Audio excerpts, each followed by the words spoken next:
My name's Stafford Scott. I'm one of the co-curators of this exhibition called War in Babylon. The other co-curators are Rihanna J. Parker and Kamara Scott. The truth is, as you'll find out as we go about this exhibition, I am not a curator. I'm an activist and a campaigner. But when I was given this opportunity by that young man there, who asked me if I would come into this amazing historic space and curate, I just said yes. Because as a campaigner, to get the opportunity to have our story told, have our voices heard, that's incredibly important. That I was able to create a team by fluke and luck. But actually it wasn't by fluke and luck. Kamara Scott is my daughter. So we started the creation of that team many years ago. There was being able to create a team that would enable us to tell this story in the way we have been able to has been quite amazing and humbling for me. You're going to see in this story, this exhibition is broken into two levels. On the ground floor, we're going to really tell the story. It's really about the story of race, racism, the institutionalization of institutional racism, our battles for injustice and against injustice. And then upstairs, you're going to see the impact of those battles for injustice and against injustice. Downstairs will be about race and upstairs will be about justice. So welcome to the exhibition called War in Babylon.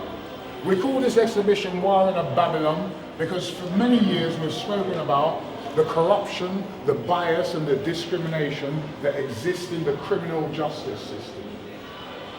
But we're talking about, what we're trying to show people in this space and in this place is this is much more than the criminal justice system that has been discriminatory against black people, people who look like us, people of colour.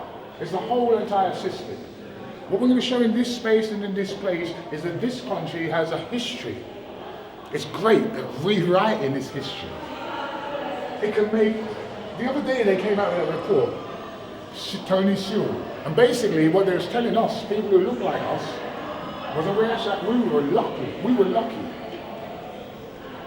that they were imperialists and they were colonialists, and that we've somehow benefited from their greed and avarice. They're telling us that we live in a country, in a state, in a place that should be considered to be one of the lead countries, an exemplar country for countries of majorly white populations with black and brown populations within them. That they're an exemplar country because there is no institutional racism in this place. So we say that this exhibition, because we have to talk about art, as well as being the art of me trying to convince you that they're wrong, it's about the art of exposing their deception. The art of revealing how they rewrite history and rewrite their place in history and deny us our space, our place and our voice. So welcome to the War in Babylon. This is about a community struggle. We crossed out the word justice because I've been an activist for too long. I've got some friends here who happen to be lawyers, for too long to consider that this system is built to give anybody justice. The system is built to deny us justice and to maintain the status quo and to enable the state to go about its business without us getting in this way and stopping it. So we crossed out the word justice, and this is about truths and our rights. It's about us sharing them with people. It's about us saying that in this space and in this place, we acknowledge there is no justice, there's just us. But the reason we're here and not on Boardwalk Farm Estate or in Tottenham is because we want to expand and understand who just us is. Babylon is a system. It's not about race, it's not about colour. It's the 1% that keep the 99% fighting against each other, keeps us in silos. keeps us fighting against each other. So we're in this space and this place saying there is no justice, there is just us. And we're here to find out who the just us is.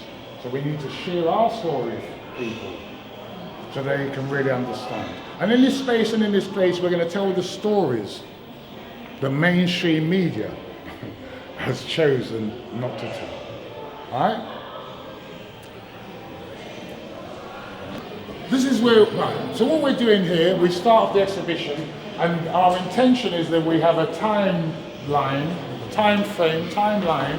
We've got these 7 arches, and they represent the 7 decades that we've been in this country since the Windrush landed. So we've got a few of these big photos in those bays. Now, from you see this brother here, you know who this brother is, really. We don't have to have a name for this brother, but what does this brother represent? When you see this brother here, what do you think of? Style. He's got style. Style, alright. Dapper. Dapper. I don't know. He's stylish.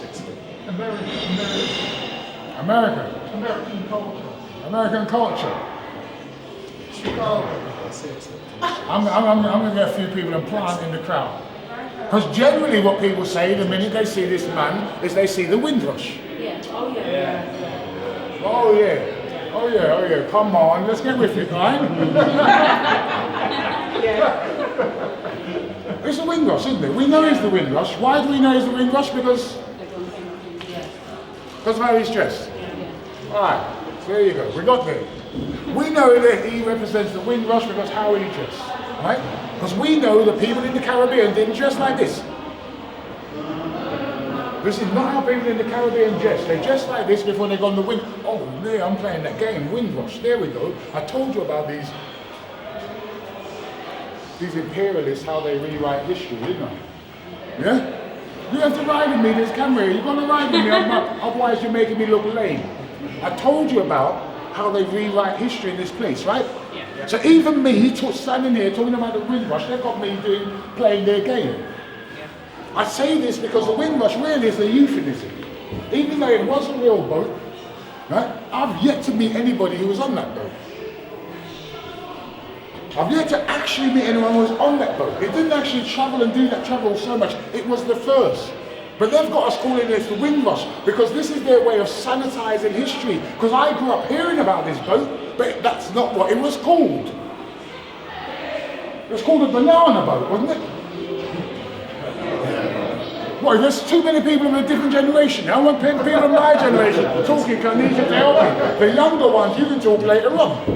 I need people of my generation to help me. It was called a banana boat, wasn't it?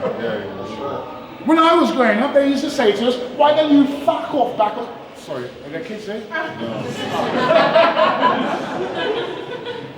Why don't you fuck off back on that banana boat? They never said, why don't you fuck off back on the fucking Windrush?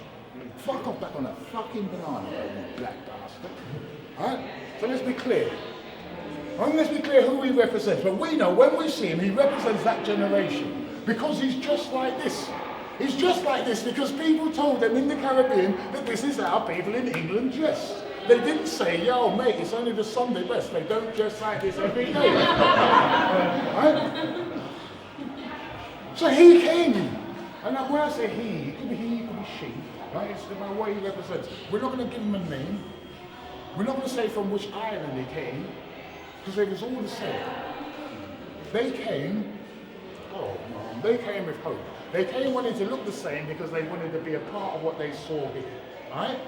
They came, I grew up, my mum and dad was saving passage money to send home for cousins and uncles. Right? £80 the passage cost. Right? They couldn't afford it. But then every one of them, every single one of them who got on the banana boat, who got on that boat, looked like this man. But we know that they're economic migrants. There was an investment in these people, is what I'm trying to say. Right?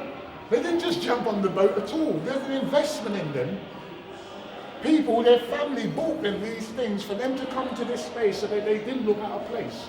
If his brother bought him these tough old leather shoes, they didn't wear them tough old leather shoes in the Caribbean. If his brother bought him those tough old leather shoes, he expected something back. Alright? When you reach England, you have to send us something back in there. And don't just send back them rubber shoes, you know. You have to send back something. There's an investment. And I say this so people understand who this brother is and what he represents. More than that, in all probability, he's the first in his lineage to have left the islands from whence they were brought as enslaved people. Do you know what I said? He's probably the first in 500 or 600 years to have left those islands. So in effect, he is our seafarer, he's our pilgrim, he's our adventurer, just like they left these European shores to go and have adventures, to go and find wealth, to go and, well, they left to go and conquer and colonize. He's not just to conquer and colonize, is he? And it's important that we acknowledge and pay homage to it. Because they left their islands invested with an investment and with an intent. And it wasn't to come to this space and this place to claim gold. Alright? We can all agree on that. Yeah.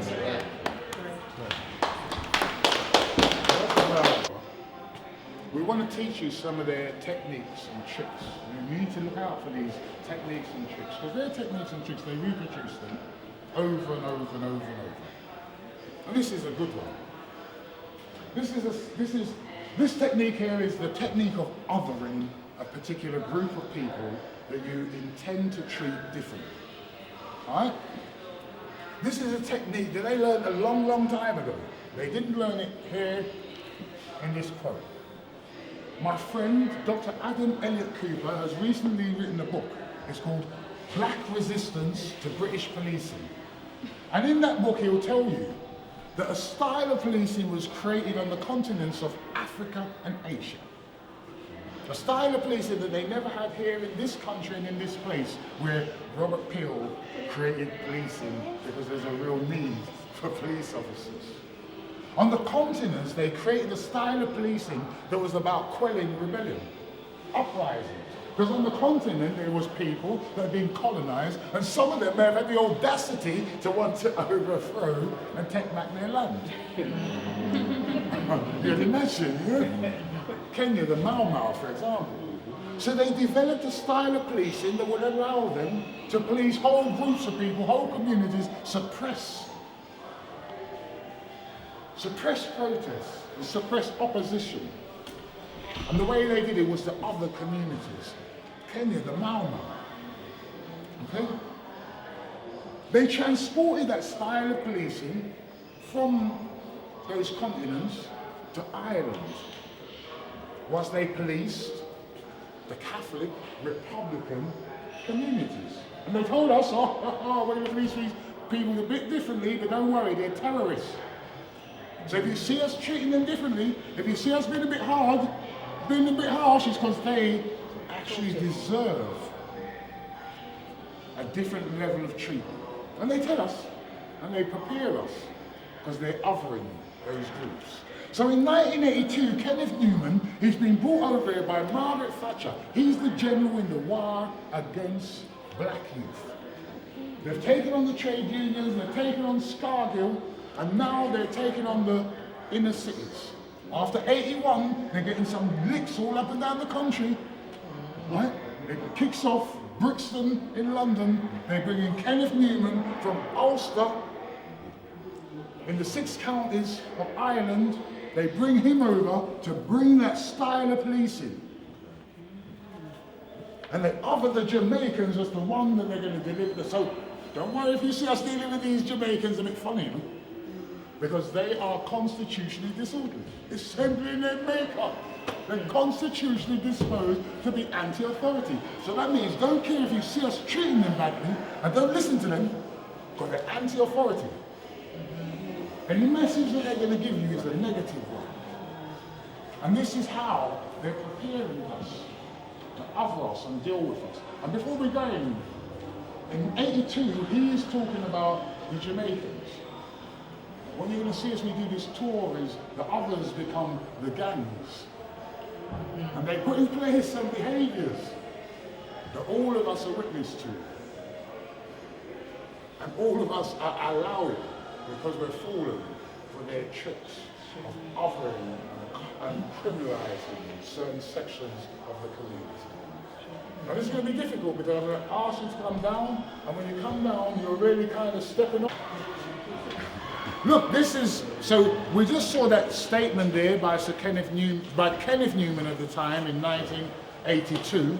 I'm going to come this side in a minute. But this is an old Pathé black and white movie. These are the kind of movies they used to use, I suppose, social education. These used to run on TV. And this one is in 1955. It's called Our Jamaican Problem. So Kenneth Newman wasn't the first person who identified those darn Jamaicans as a problem. The truth is here, they're talking about Jamaicans, but really they're talking about anybody from the Caribbean, and they're just identifying them as Jamaican. In this film, they're talking about they're talking about colour bar in this country that they acknowledge exists, even though they say it's unlawful. They acknowledge a colour tax that seldom we hear them talk about in this country, and the colour tax was, we paid the colour tax, our parents paid the colour tax. If you was in a factory, you got paid £6 while your white counterpart was paid £8. If you went to rent the property, you were charged more money than your white counterpart would have been charged. So there was a colour tax that they was aware of. They tell you that in this year, see, our Jamaican problem, there's going to be 10,000 Jamaicans coming here.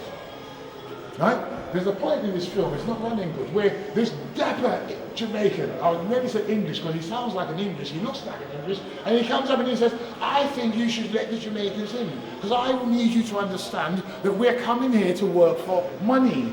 We don't want, he was a fighter pilot for them in the army, and he's saying, we will not undercut your salaries, we will not undercut your workforce, we don't want any special pleasures, any special measures. And here they say we should welcome them because they're allowed, they're entitled. But they also tell you that in the year they made this film, 15,000, remember I said 10,000 Jamaicans then, in this year 15,000 Germans are coming. I'm not anti-German, I wasn't there. But you may remember that there's a war. And Jamaicans fought with the English against the Germans.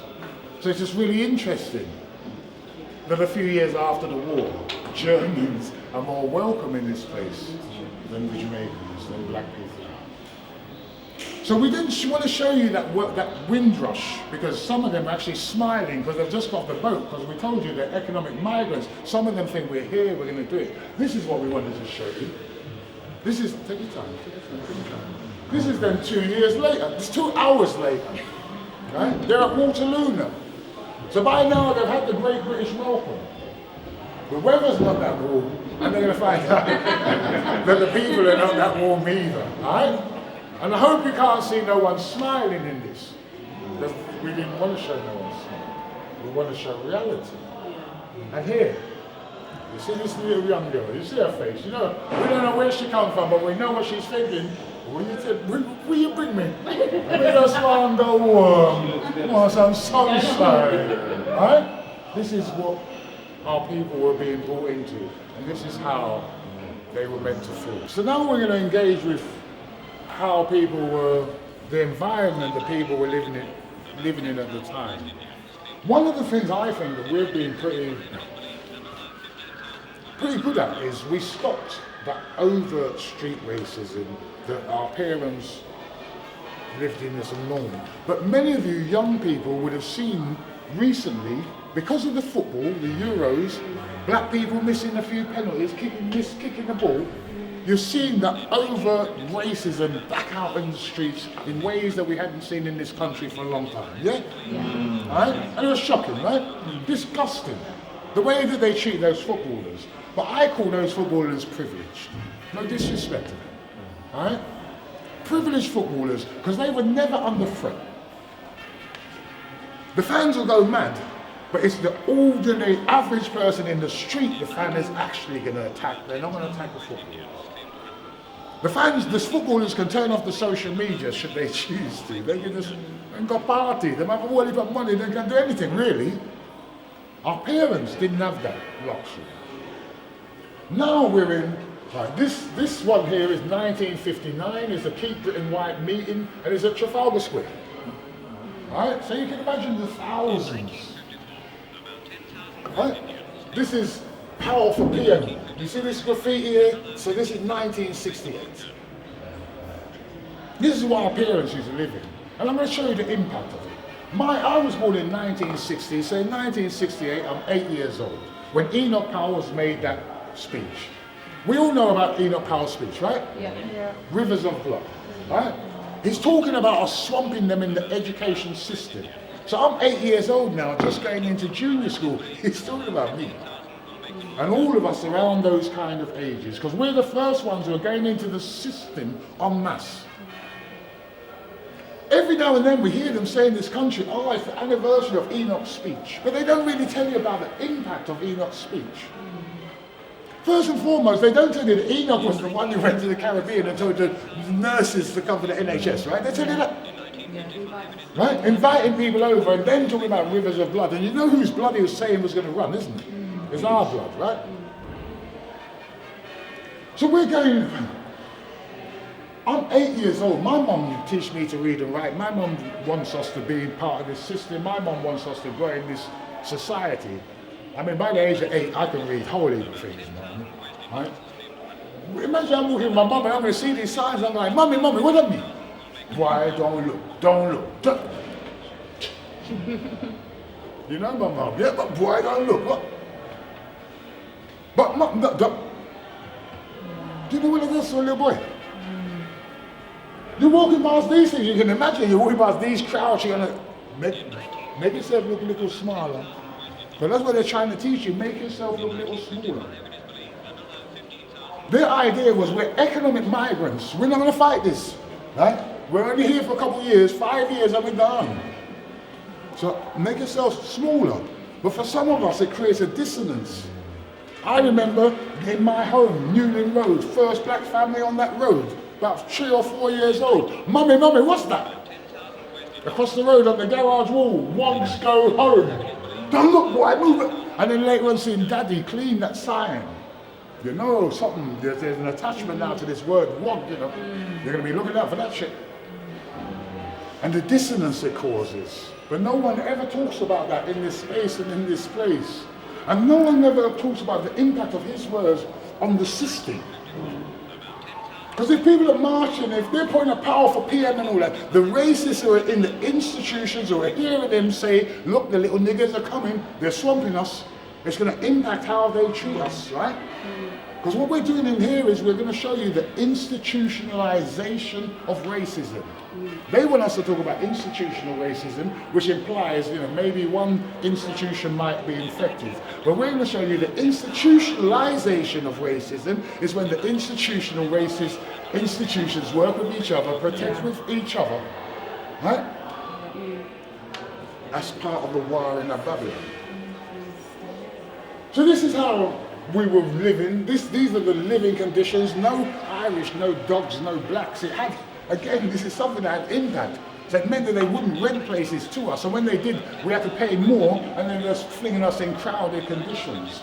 Here, I told you, Enoch went and got the nurses. I should have really put 2 sisters, 2 women nurses. But the thing about this photograph here is that man's face.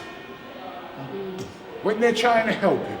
Right? You know what he's saying, you know what he's telling them, right? He don't want their help, he'd rather dead. If it's me, I'd take my enough as a dead then you, right?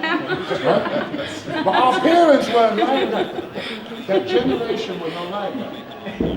They would treat them, they would serve them. Even though they came here, they were state registered nurse, and a new cadre of nurse was created, state enrolled nurse, to lessen their responsibility, lessen the amount of money that they was paid, and lessen the duties that they were given. And still they served up until today, still we serve. So now we're in the 1960s and the mainstream media is going to tell you that this is the most liberal, liberated. Oh, this was the decade that you really wanted to be in England. This was the swinging 60s, the most liberal time on the planet. If you were white, maybe, but not for us. Because in 1966, in the middle of that decade, Joseph A. Hunt, on behalf of the West Indian Standing Conference Committee, published this book. It's called Nigger Hunting in England. Not in Alabama, right? Not in some deep southern state, nigger hunting in England. I hear that there's 2 copies of this still available somewhere in England, and it's available online. You know who the nigger hunters are, right? The police. You know that, come on, the police. 1966, and these are police officers who are leaving Brixton Police Station and they're saying, we're not going back, we're not coming back unless you've got a nigger in tow. And when they do these things, you know, they don't hold it to themselves, they let it leak out. We know, because we've all heard that little ditty, eeny, meeny, miny, mo, catch a nigger by the toe, if he holler, let him know. So here we are now, we're getting into the 60s now, right? We're getting into the 60s. You've heard the stories of the partner scheme, right? Have you? Yeah, it's for the partner scheme. So our parents are using the partner scheme as a means and a ways of creating and getting the deposit. So the partner scheme, who don't know, 10 people might come together, everyone putting a tenner into the pot, one person draws from the pot that week, that means you've got £100. The £100 might enable you to pay a deposit on the house. So they're buying houses, but they're only buying houses in rundown slum areas. And it's not that we made the slums, remember there's been a war. Places have been bombed out, unoccupied. So now our parents were putting together to find ways to buy homes. And what was happening is the local authorities were then coming back and buying the homes, forcing our parents to sell them at the home under compulsory purchase orders. Inevitably and invariably, our parents were getting less money to buy back the house than they had put in the house in the first place. And remember, our parents are economic migrants. So again, this is going to knock their hope that somehow they were going home in 5 years. This was going to cause a significant impact on them. As many times it was Labour, left-wing local authorities that was doing that as well, you know, because they were the only places that we could buy in the first place. So many of us were living in substandard housing. Substandard housing, lots of us in a space together, we're all being blamed for it. No blacks, no Irish, no dogs.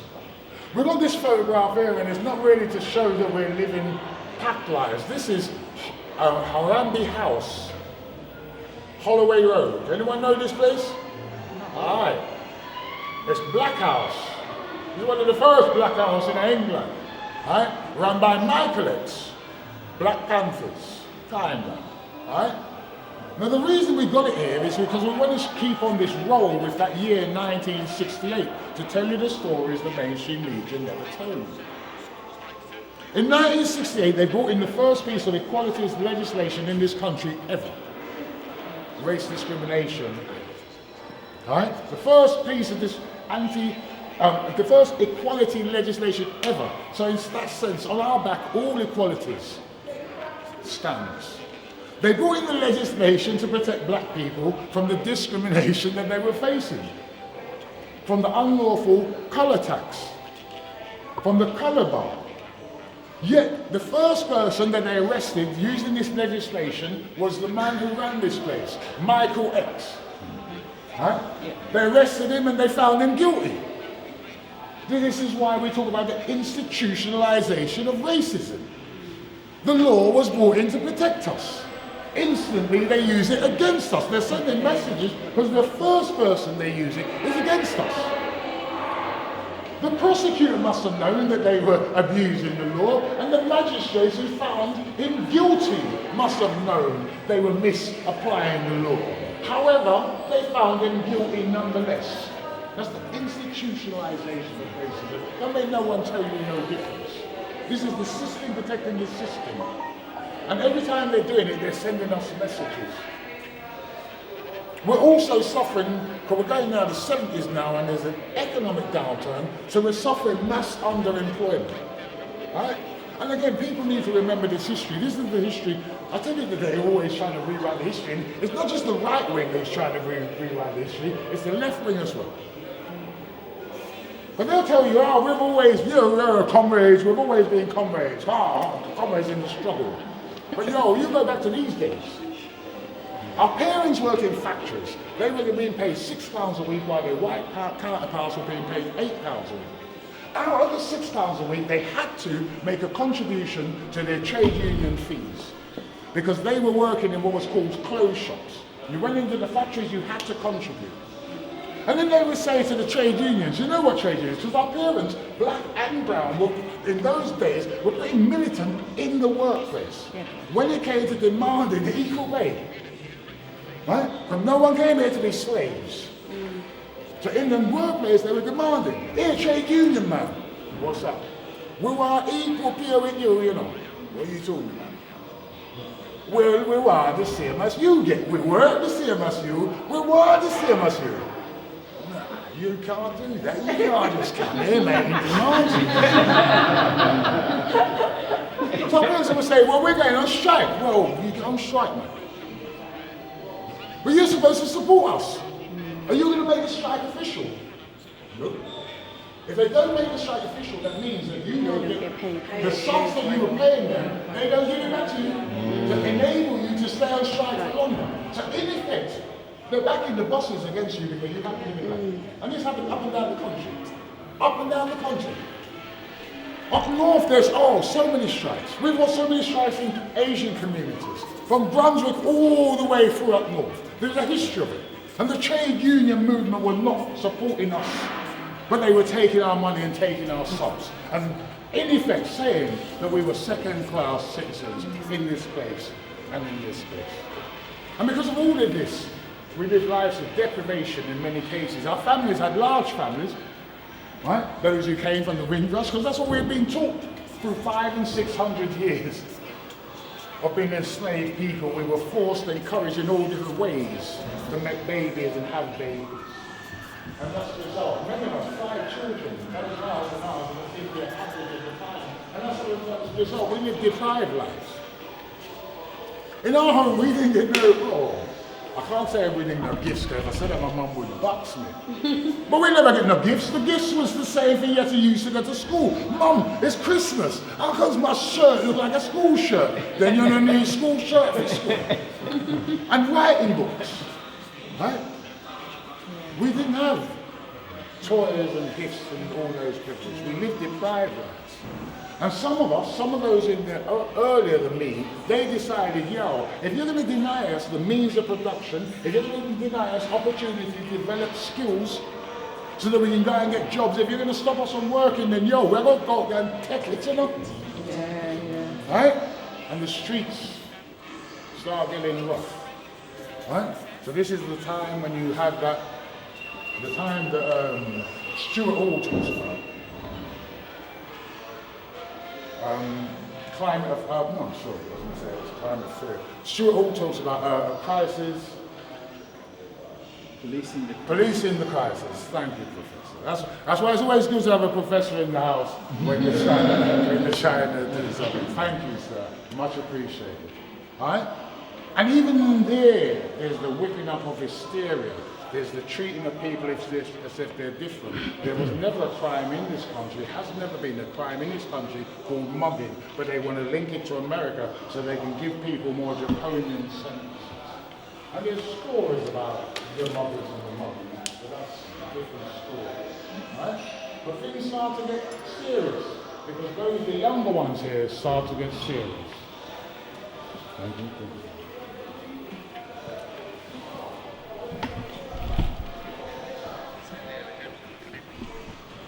And over here, what we want to show is that even though we've come, many of our parents are suffering from cultural shock, we still have people who have come from the Caribbean who are educated, who are organising, who are trying to support us.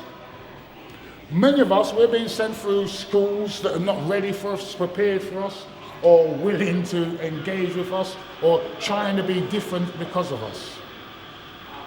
these schools, they're just incapable. They don't teach us anything that allows us to have a sense of pride, a sense of identity, or a sense of dignity.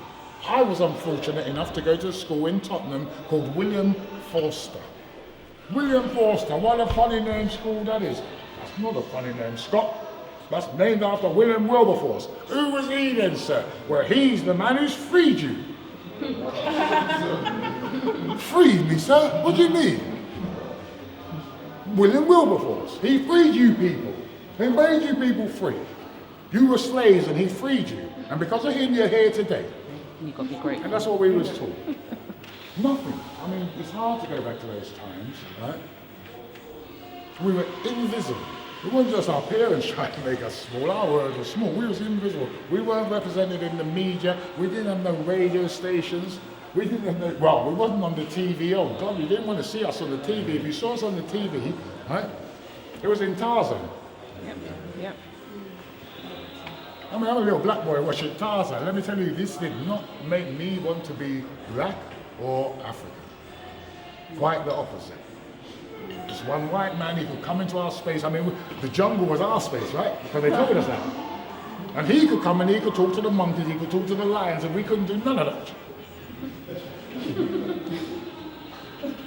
Right? They used to tell us, Gone with the Wind, this is this great cultural film, everybody should watch it. But when we watched it, what do you see? Any black representation that looked like you, that was like black mammy. Serving with them big tucks. Right?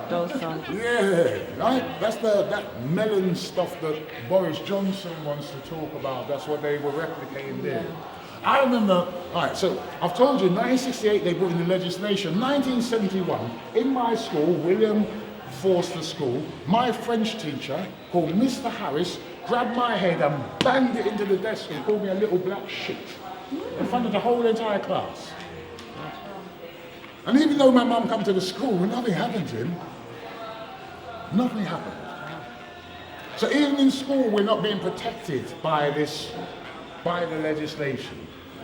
When the legislation does start to have an impact, because I think that we're a bit of a unique generation, when the legislation does start to have an impact, maybe later on in the 70s, we see how the racists behave. Legislation does not change the hearts of racists. But it does help to control their actions a little bit. And we saw how they behave. So now Mr. Harris would put me to the back of the class. If I put up my hand confident of answering a question, he's not going to ask me to answer. If I don't put up my hand, then he's going to say, what's the answer, Scott? And if I get it wrong, he's going to, in front of everybody in class, he's going to mock me. When I have a problem, I put up my hand and I say, sir, he mocks me again. And what he doesn't do is come to me and put his arm around me like he does with my white colleagues or my white peers when they have a problem in the class. So we start to be able to see and understand racism without the words. Because white people want to think today that we can't see racism without the words. They want to believe if I don't call you a nigger or a coon or a wog or a... Right, then you don't really know. But I think we're a special generation and we do know. My time, we didn't talk about that thing. What's that thing that these young people who've gone to university talk about nowadays? Microaggression. Yo, are we at our ball? Racism. Yeah. You let out a teeny bit, before you let out the big bit. Now, racism is racism. Right? Yeah. We were fortunate, right, that we had some parents who came together and they created the Black Parents Movement, right? Radical black bookshops to help to educate and give an identity. In Tottenham, we were fortunate that we had Head Start. I was proud to have Brother Pepper Kaya come here and see the space and see the place recently, right? We're black sisters who was ever at the heart of the race. So it's no surprise to say that in the 80s they would have been. And here we honor and remember those who wrote the book, The Heart of the Race, talking about black women's lives as it was in the 1980s.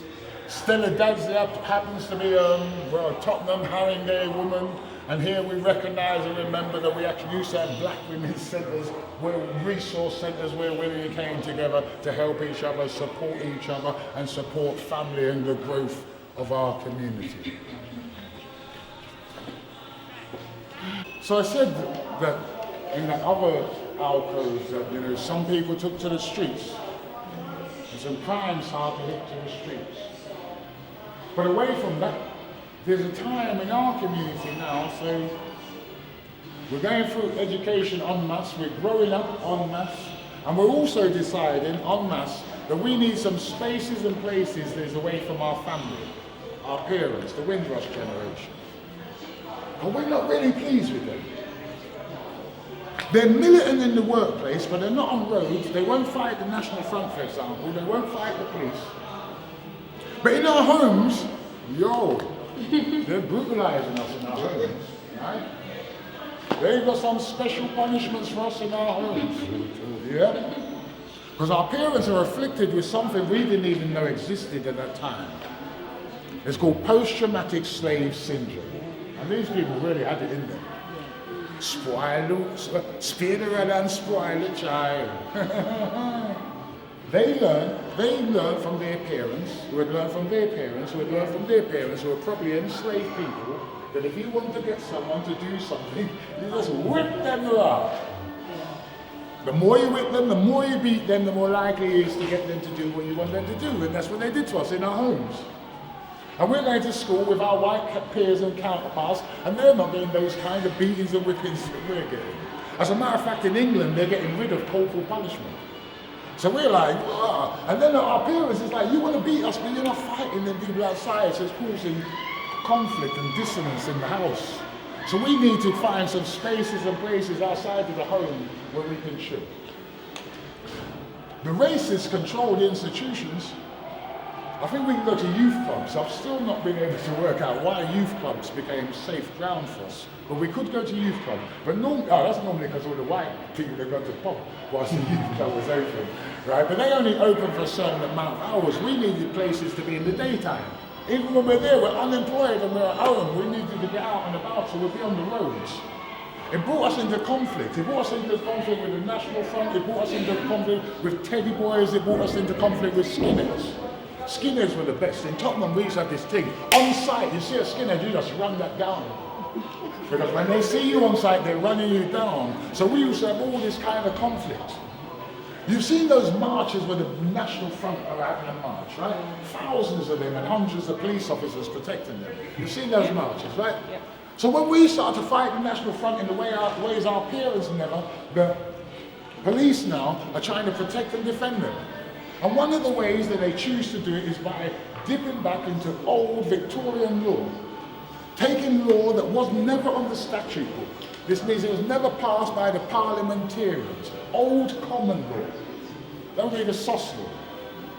Anytime you hit any police force or any section in society, public service, that are going back to Victorian times to take out special procedures to use on a specific group in the community, that's institutionalization, isn't it? Yeah. It's got to be, isn't it? Because you've got laws to deal with everyone else. Why do you need specific laws to deal with us? And what were these laws? This is why, this is how, because this law allowed them to do anything. With the word of 2 police officers, a person charged with SOS could spend up to 3 months in prison. It was illegal, right? With the word of 2 police officers, so 2 police officers, me and another officer, I'm arresting you, I think you look suspicious. Don't you think she looks suspicious? Of course she does. How does she go to court and prove that she didn't look suspicious on the moment I caught her? The words of 2 police officers. It meant that tens of thousands of us were arrested, criminalized, and sent to prison. They use this in particular to keep us out of certain parts of London, especially the West End. The first thing that I was ever arrested for in my whole entire life was SOS. I'd gone to court to see my brethren who'd been in court for SOS, and they arrested us for SOS afterwards. We was arrested by the flying squad. Flying squad, you know, these are real police, you know, they're Sweeney. We used to watch them on telly and beat them up. And now you're going to arrest me as a child. I didn't do nothing. You knew I didn't do nothing. It's not that they're mistaken identity. The crime didn't happen. They arrested us, took us to court. Right, for my first offence, they gave me a £40 fine.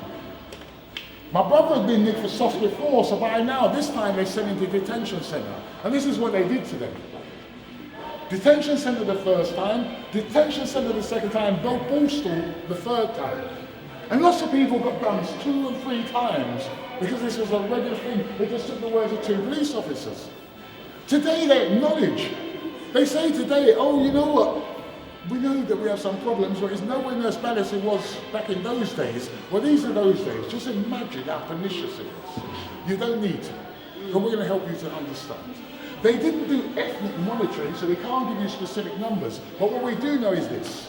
In 1981, Metropolitan Police went into Brixton. It was called Operation Swamp. Remember, 1981, you know? I just told you earlier on about Enoch Powell. What was Enoch Powell talking about? He was talking about being swamped, wasn't he? Yeah. And now in 1981, the Metropolitan Police Service have gone into Brixton and they're talking about Operation Swamp. Do you think they're trying to give us a message? You think they're taking the mick? In a couple of days, they stopped and searched 943 people. Remember, this is the 80s when we were a minority in this nation, and they arrested many of them. And as happens, it kicked off in Brixton. And when it kicks off, they get a bloody good hiding, you know. Brixton burned for a couple of days because people were so frustrated, angry at this. And then we had an inquiry by Lord Scarman. And although we told Scarman that this is about institutional racism and the abuse of the sus laws, Scarman didn't buy into the institutional racism argument. But he did agree that the sus laws had been abused. Think about it. If the sus laws have been abused, that's got to be institutional racism. But he didn't accept it. But what he did do is he repealed the use of the sus laws. That's the result, right? Yeah. Yes. That's what we thought. He removes he repeals the use of the sus laws.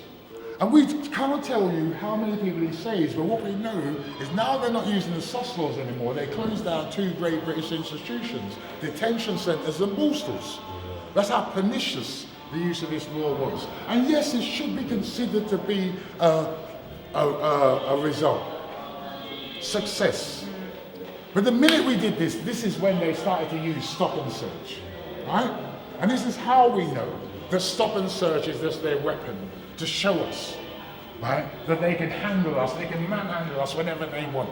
Yeah, you got away from us being able to lock you up, but we can still stop you in the street and abuse you and embarrass you and treat you like we want to treat you because we're the police. That's what they think. That's what they thought. But we weren't going to be putting up with that shit. Ragga. But I mean rough and dirty, I mean rough and ready. We were ragga. We weren't going to take what our parents took. The first thing is, as ragga, we knew we needed to come together and create armies. We needed to create armies so we could fight the biggest gang in London, the police, we could defend ourselves against them. And we could take on the National Front, Teddy Boy and Skinny. Ragga meant we were ready to defend ourselves. Our mantra was self-defense is no offense, and it didn't matter who we had to defend ourselves against. Because I got arrested for sus and saw my brother go to prison, I kind of lost it. I lost it. You're going to treat me like a criminal, you're going to say I'm a criminal, well watch, I'm going to show you just how much of a criminal I can be. I was an idiot, because I wasn't a criminal. I committed a lot of crime, man. And because I wasn't a criminal, I wasn't very sophisticated. I didn't want to be sophisticated. I wanted to put the fear of God in those who have been putting the fear of God in me. Alright? I went to prison for 3 years. When I came out of prison, whilst I was in prison, one of the things I did when I was in prison was, I went to prison for a couple of years. Whilst I was in prison, I drew this. It's here because we want to show people that even when we were ragga, militant, we were fighting to create the conditions that Martin was speaking about. We wanted our children to be born and grow up in a country where they were judged by the content of their character and not by the colour of their skin. That's why I drew this even in prison. But at the same time we were ragga. We were growing up, we needed to create community. Our parents weren't really community. They talk about them all coming off the Windrush as if they all come off the Windrush and lived happy ever after, but they didn't. They came off the Windrush with the same tribalistic mentality that they got on the Windrush in the first place. You're Jamaican, you're Small Island, you're Chile, you eat with the monkey, you all kind of foolishness. And they had a love for their island that really, wow, when you consider there's bootleggers and enslaved people, it was just a little bit too much. And they didn't relate to Africa because they loved their islands. So we knew that we had to come together. And growing up as a youth, oh man, it was like this. It was like, yo, where you from? Yeah, I'm from Jamaica. Where are you from? Barbados. Where are you from? I'm from England. Oh, chuck, English boy. You got no culture. Everyone look down on us. But you're in my country, and now you're looking down on me.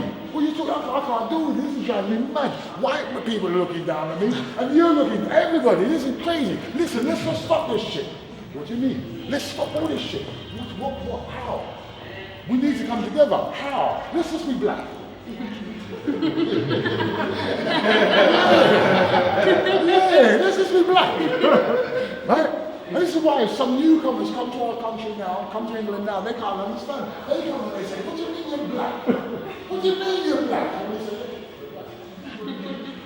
right? I mean, when we come together, we don't have to go through all of this tribalism, the things that separate us. And more importantly, when the white person saw us down the road, they just saw nigger. Yeah. They didn't say, oh, that nigger's from Jamaica, that nigger's from Barbados. No, they just saw nigger. Right? And funny, we're not going to go into this too deep now, but sometimes they would have looked at brown people and called him the nigger too, and now being called a packy too. That's how we came to this thing where we also had political black as well, because we knew what people were seeing. We had to find ways that we came together because there was a minority in this space. So this is how we started. We're all black, right? Yeah. And that was good, right? Because now I was getting to my Caribbean brethren to understand this. Because the worst thing for me was when these people used to say to me, and I told them, "Why you fuck off back to where you come from?" My mum and dad, it's like, they weren't too bad for them, because they actually wanted to fuck off back to where they and some of my friends. Whereas me, I didn't have nowhere to go back to. I didn't understand what they was talking about. My mum and dad came from this place. They keep on going on about it, but it can't be a fucking great, can it? Because if it was, they wouldn't be in this place, having us go through all of this. And you're telling me to go back. Listen, mate, I'm different from my parents. This is my home. And if you don't believe me, put your fist up to me, because I'm ready to fight for this thing. And this is the difference between us and our parents. But in making this stance and being ready to fight, we needed to create those army. And the biggest army, the best army that we was going to create was community. Alright? Community. And this is how we did it. The music, the reggae music, was pumping from Jamaica. We're listening to it, we love it, we're keeping dances, we're coming together. We start to identify what's happening in America, and we're starting to identify what's happening in Africa about apartheid. So, Soweto, Sharpeville, Tottenham, one struggle, one fight. But our parents didn't recognize and relate to being African. Right? So this is again the cultural shift that we're encouraging that brings us together as a community. And whilst this is happening, we have a government that is denying our ability to be English anyway.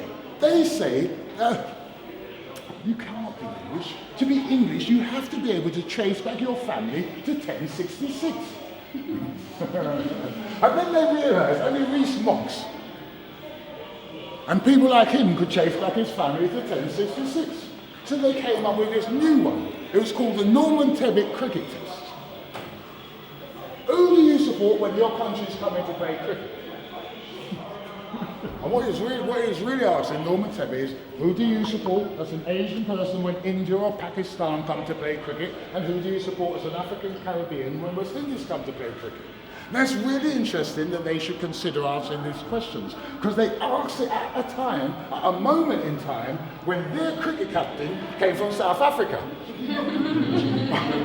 And we were all against apartheid. And South Africa's a pariah state, and you've got Tony Craig as your cricket captain, and you're asking us if we can support your cricket team. Are you crazy? The West Indian cricket team say, when we got to England that year, and they got a film, it's called Fire in a Babylon. Right? So I'm not the only person that call this players bubbler. Right? We're consistent. And they say when we came to England, like we were just like, we didn't understand what we were seeing.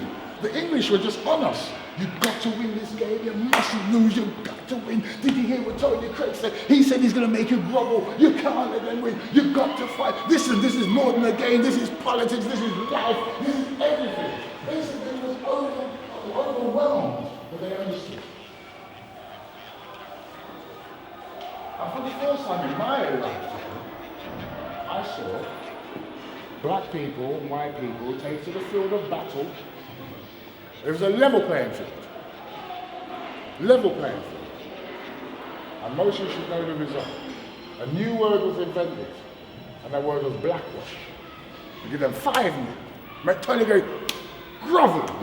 And we gave them 5-0. I can't tell you, can't explain to you, can't help you to understand unless you was there how uplifting, how spiritually uplifting this was. Because cricket was the Englishman's game. Cricket, we ain't playing cricket, you'll never be us in cricket.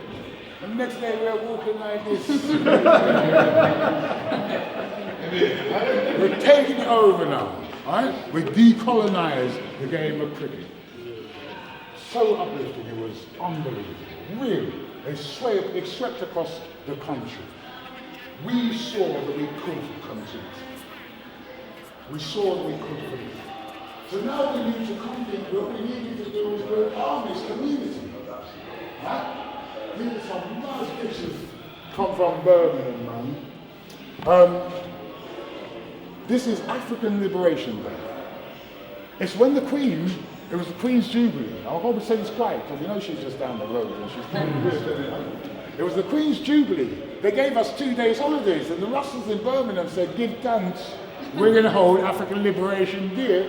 And the media went mad. You can't have African Liberation Day on the Queen's Jubilee. Are you crazy? And the Russells said, a lie, Yate.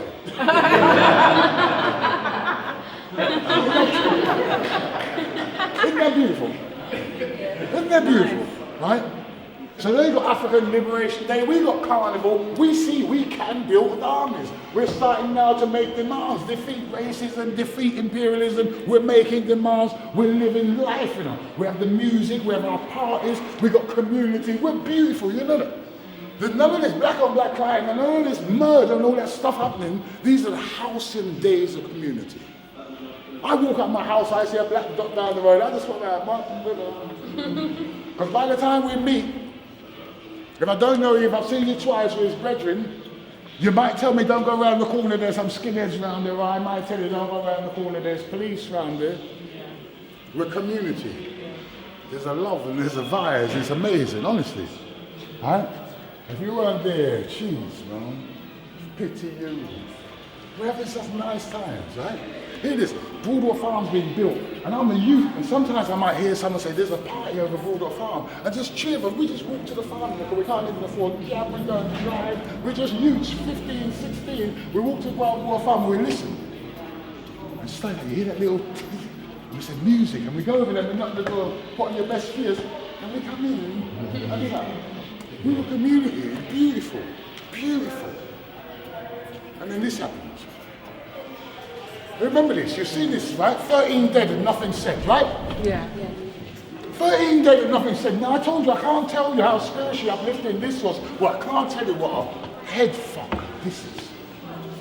13 dead and nothing said. Understand what that means? They dismissed it because they said it was a party for West Indians, as if somehow that made us aliens. So as a result of that, the Prime Minister didn't say nothing, the Queen didn't acknowledge nothing, the police did nothing. We're over-policed and under-protected. 13 dead and nothing said. We know that we had the Black People's Day of Action. We've seen it on the TV recently, yeah? Yeah? The Black People's Day of Action, Darkest Hour, the Panthers, Layla, Linton, all of them, Goss, organising 20,000 people came down and had this march in 1991. We know we had that, we know we could gather. But imagine what we're thinking in the hoods. We can't go to a party now because if we're in the party, they can petrol on the party. What are we going to do? Go in the party and be looking around all the time? Paro, we want to go to the party to chill. We've had a whole entire frigging week in the frigging factories, the racism, the pressure. This is how we let off a little bit of steam, right?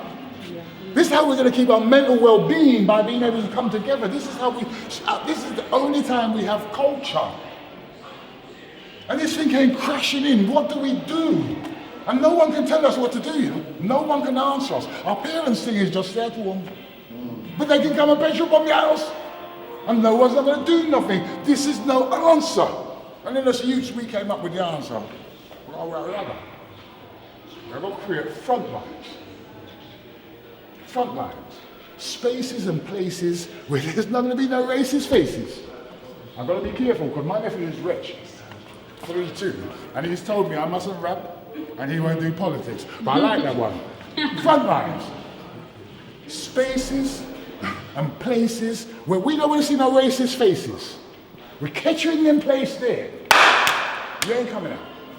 We're going to send a message to everybody. You ain't coming out. Not from this space. Normally front lines, they're created around the spaces where some kind of service is going on to the community.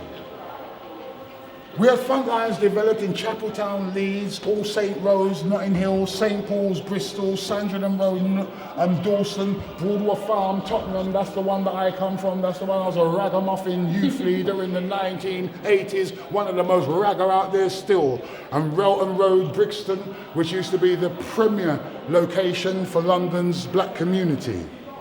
Front lines in Moss Side, Manchester, Toxteth, Liverpool, and Handsworth in Birmingham. And now all of you, because you're all history experts, you know that these are all the places where those uprisings happen. And the reasons why the uprisings happen. So let me first of all explain that a front line, it might be that we have a shop, we have a space, right?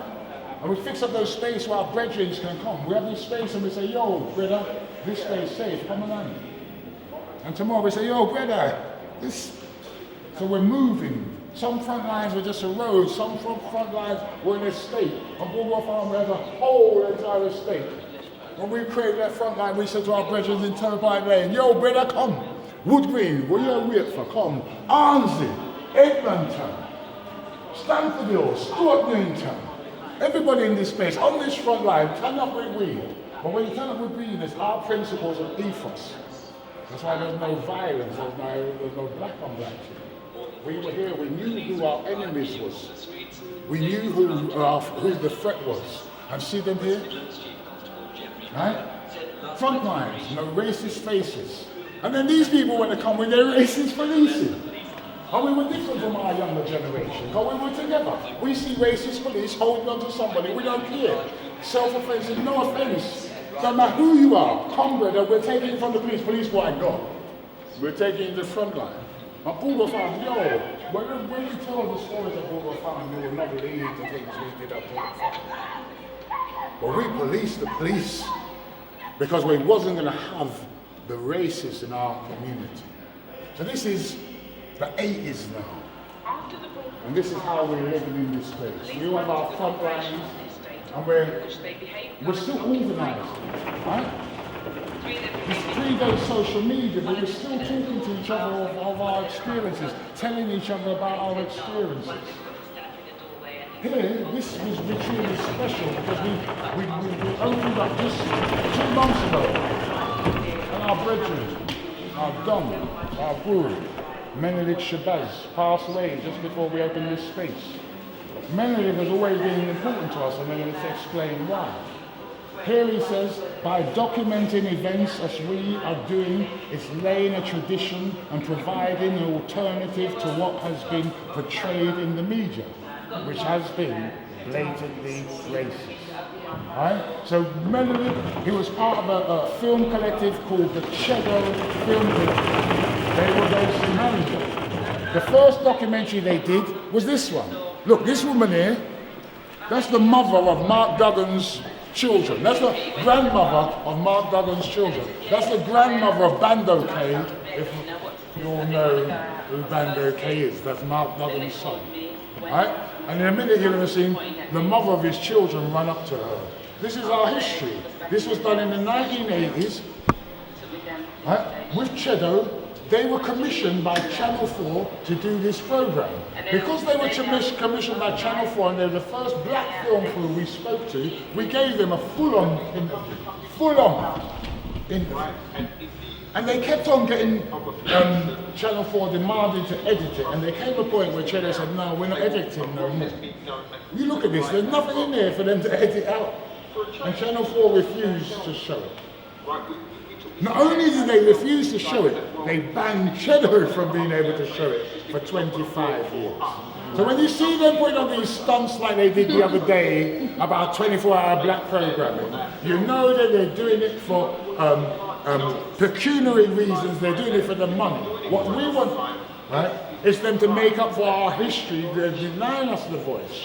Put new money into new programs and then regurgitate foolishness and take us for puppets. Hey.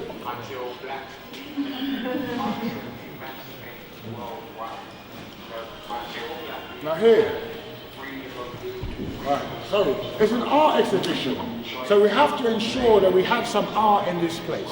And here we have this beautiful painting by Kamanthi Depor. It's the depiction of the police shooting of Cherry Gross on the 30th of September 1985.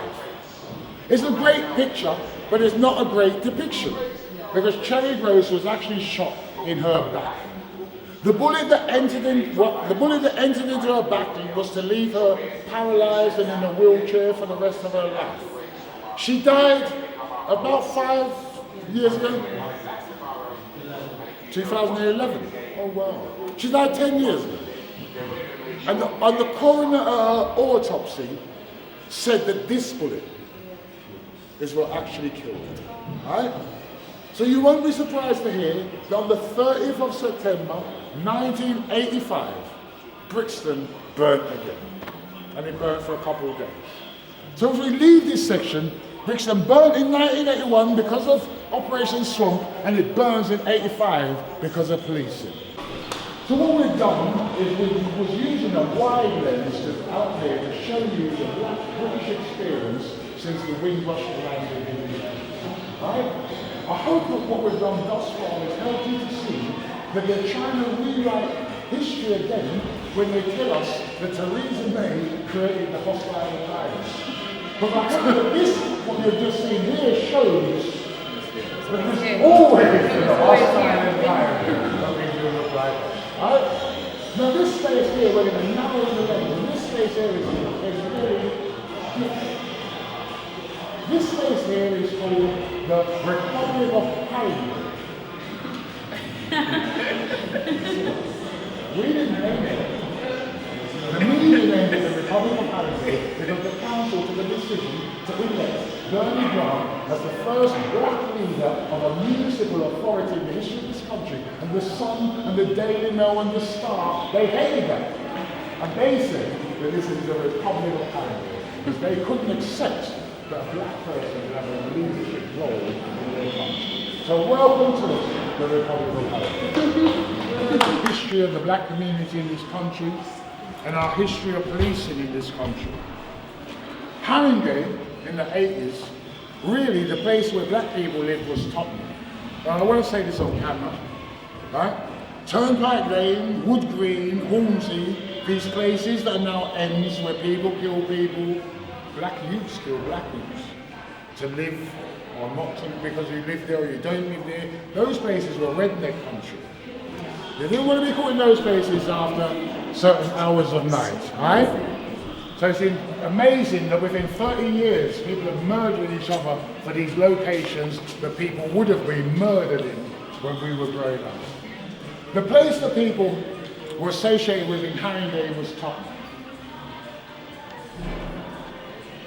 And in the 1980s, we're in the 80s now, so black people are leaving, wanting to leave home on us. Many black youths, what they did is they went to the local authority and they asked them for housing. And Haringey adopted or developed what we now know to be an institutionally racist housing policy. They started to force all the young people, or offer all the young people homes on Baldwin Farm Estate, and they only gave them one choice: take it or leave it. Right? And also, what they had was, they had all these blocks, but they didn't have many one-bedroom flats. So what they said to people was, go and find a friend. Right? So I come up to a man and I said, yo, brother, you want a flat? And he said, yeah, I want to get my mum's house, and we take a flat. But we all know as adults, see me and come live with me is two different things, isn't it? Oh, man and woman, we know it. See me and come live with me is two different things. So people was in these homes and all sorts of crap was happening. Mum was saying to me, Staff, I went to bed last night, I watched my telly, I got this morning, there's no telly. And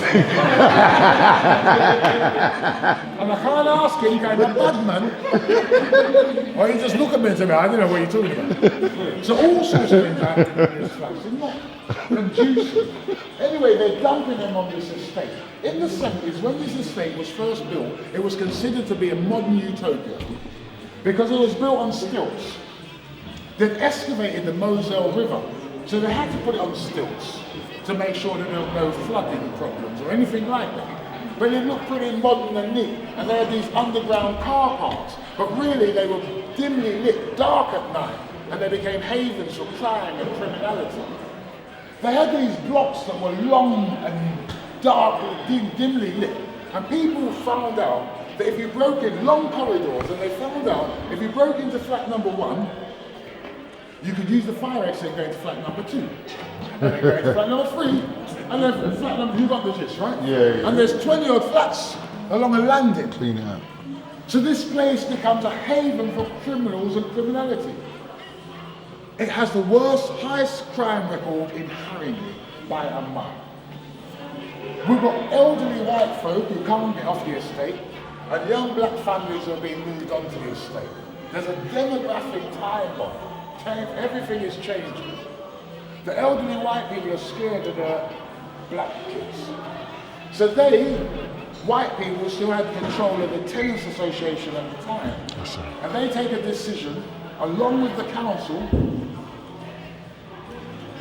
and the police, that they're going to open a mini police station on the Paul Farm estate. Now, after all the stuff that we've just told you, you know that wasn't going to work, right? Fortunately, a matriarch, Donny Kiffin, made a decision that she was going to call a meeting with the youths on Broadwater Farm. Some of the youths went to that meeting, and the Broadwater Farm Youth Association was created. Now again, I can't talk to young people about what we did here. I can tell young people this is one of the reasons why the state found ways to target our community, target our young, to separate us. Because here we came together, we did mad things. And by mad I mean, we did amazing things. We did beautiful things. We came together, right? I mean, they started in 1981. I wasn't there. They took over an old chip shop. It was not being used on the estate, kicked off the door, they went in there, got a couple of games machines, started to engage with some youths. Eventually we went to the council, we said to the council, you know what council? We've got black elderly. You're feeding our black elderly, you're giving them Meals on Wheels. You remember Meals on Wheels? Yeah. For you, those who don't, it was like school dinners, but a week older. And they give it to our old people. And our old people didn't really like it. So we said to the council, no, none of that. We'll cook for our old people, you pay us, right? And we charge the council a premium. And then we use that to offset what we charge the kids for food. So kids could come and get food for 50 pence. We didn't want to go into the chip shop. We started to engage with them. Don't shit on your own doorstep. We don't want no criminality over here. You're not going to do that. Come back, we'll put you on training. Let's see if we can help you to do this, that and the other. And in that time, what we did, we worked with the local authority and we brought down crime on the estate. From the highest on the estate to the lowest. Right? Burnley Grant, I'm going to get onto man Burnley in a while, invested in us and we opened a purpose-built community centre. When I say we opened, I should say the princess from down the road, Princess Diana, when she was still a princess and still living down the road, came to Broadwater Farm and opened the Broadwater Farm Youth Association in 1985. Politically I was against it, but it happened, right? And no, but it's important because you know that they wouldn't have allowed her to come and open this centre if we were the thugs of mergers and all those things that they accuse us of being later on. The reason why she came to open our centre is because we'd worked with the local authority and with our young people, and we brought down crime from the highest in the borough to the lowest. We changed around this estate from a sink estate that no one wanted to live to an estate that people were begging to come to. Black youth really wanted to be on this place, but we were becoming empowered. We took over the Tenants Association. So now we were taking over the estate, we weren't just running youth provision, and when we took over the Tenants Association, that's when we said to all our youths from all over North London, this is our front line, in the com, hang out with us, be with us, this is our space. We did the most amazing thing. This is one of the things I'm most proud of, because this is us in August 1985 and we're in Jamaica. Maypen. You remember we said to you about talking about not knowing identity, not knowing self. So us used to come and fundraise and get the money where we look as my big head gets right? Us used to be able to fundraise and get the money and put on and bring people to the Caribbean. Also look, there's Brother Bernie. We brought Haringey Council there. We got Haringey to twin with the parish of Clarendon. We got them to twin with Maypen. There'd been some floods. We got them to bring traffic lights. And we went out there and we dig and we build bridge with our Jamaican compatriots. I'm so proud of what we did here. So proud of what we did as young people. We did it with the help of this man here, Bernie Grant. Bless his soul, Bernie Montgomery Grant. But Bernie Grant wasn't always that radical African minister or MP that people see here. When he came to us, he was actually a left-wing Marxist trade unionist. What's wrong with you black youths? What's wrong with you black youths? You are. People like you that talk and ask us that kind of question. How can you ask us that? He didn't understand us. Right? Wanted to challenge us to do things, but eventually we got on a good relationship with him. One day he saw some Seventh-day Adventists being battered by police officers on St. Anne's Road, and that's when he really switched and really started to support us because he'd seen firsthand what the police would do. So he started to invest in us on this estate, and we started to put on, we got a nursery, we started to train young women to be nursery nurses. We took the children of lone parent families so they could go and do training. We started to deliver kind of training and things. And then, exactly 1 week after the police shooting of Cherry Gross, this is another painting by Kamanthi Doncourt. Exactly 1 week after the police shooting of Cherry Gross in Brixton, this happens in Tottenham. This is a depiction of the police killing of Cynthia Jarrett. Now we're going to get into some deep stuff here, alright?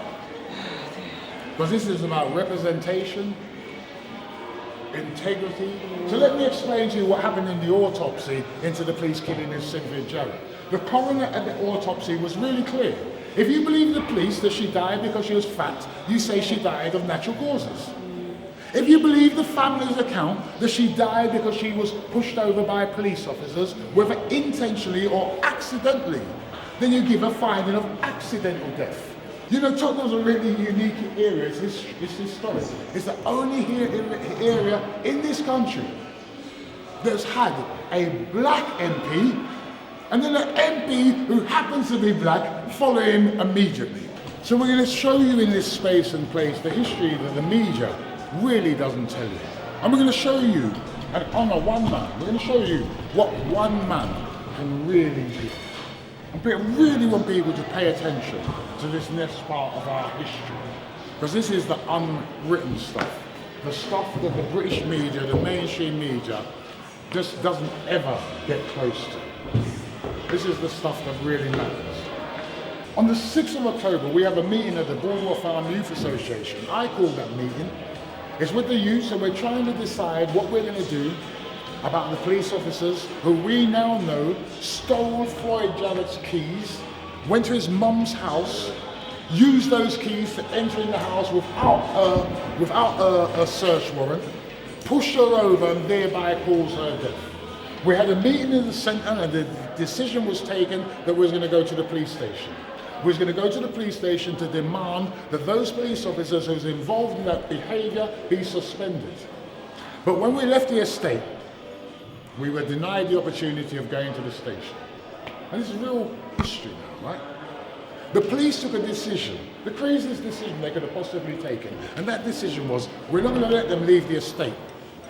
So they probably did what was probably the first kettle on the black community ever.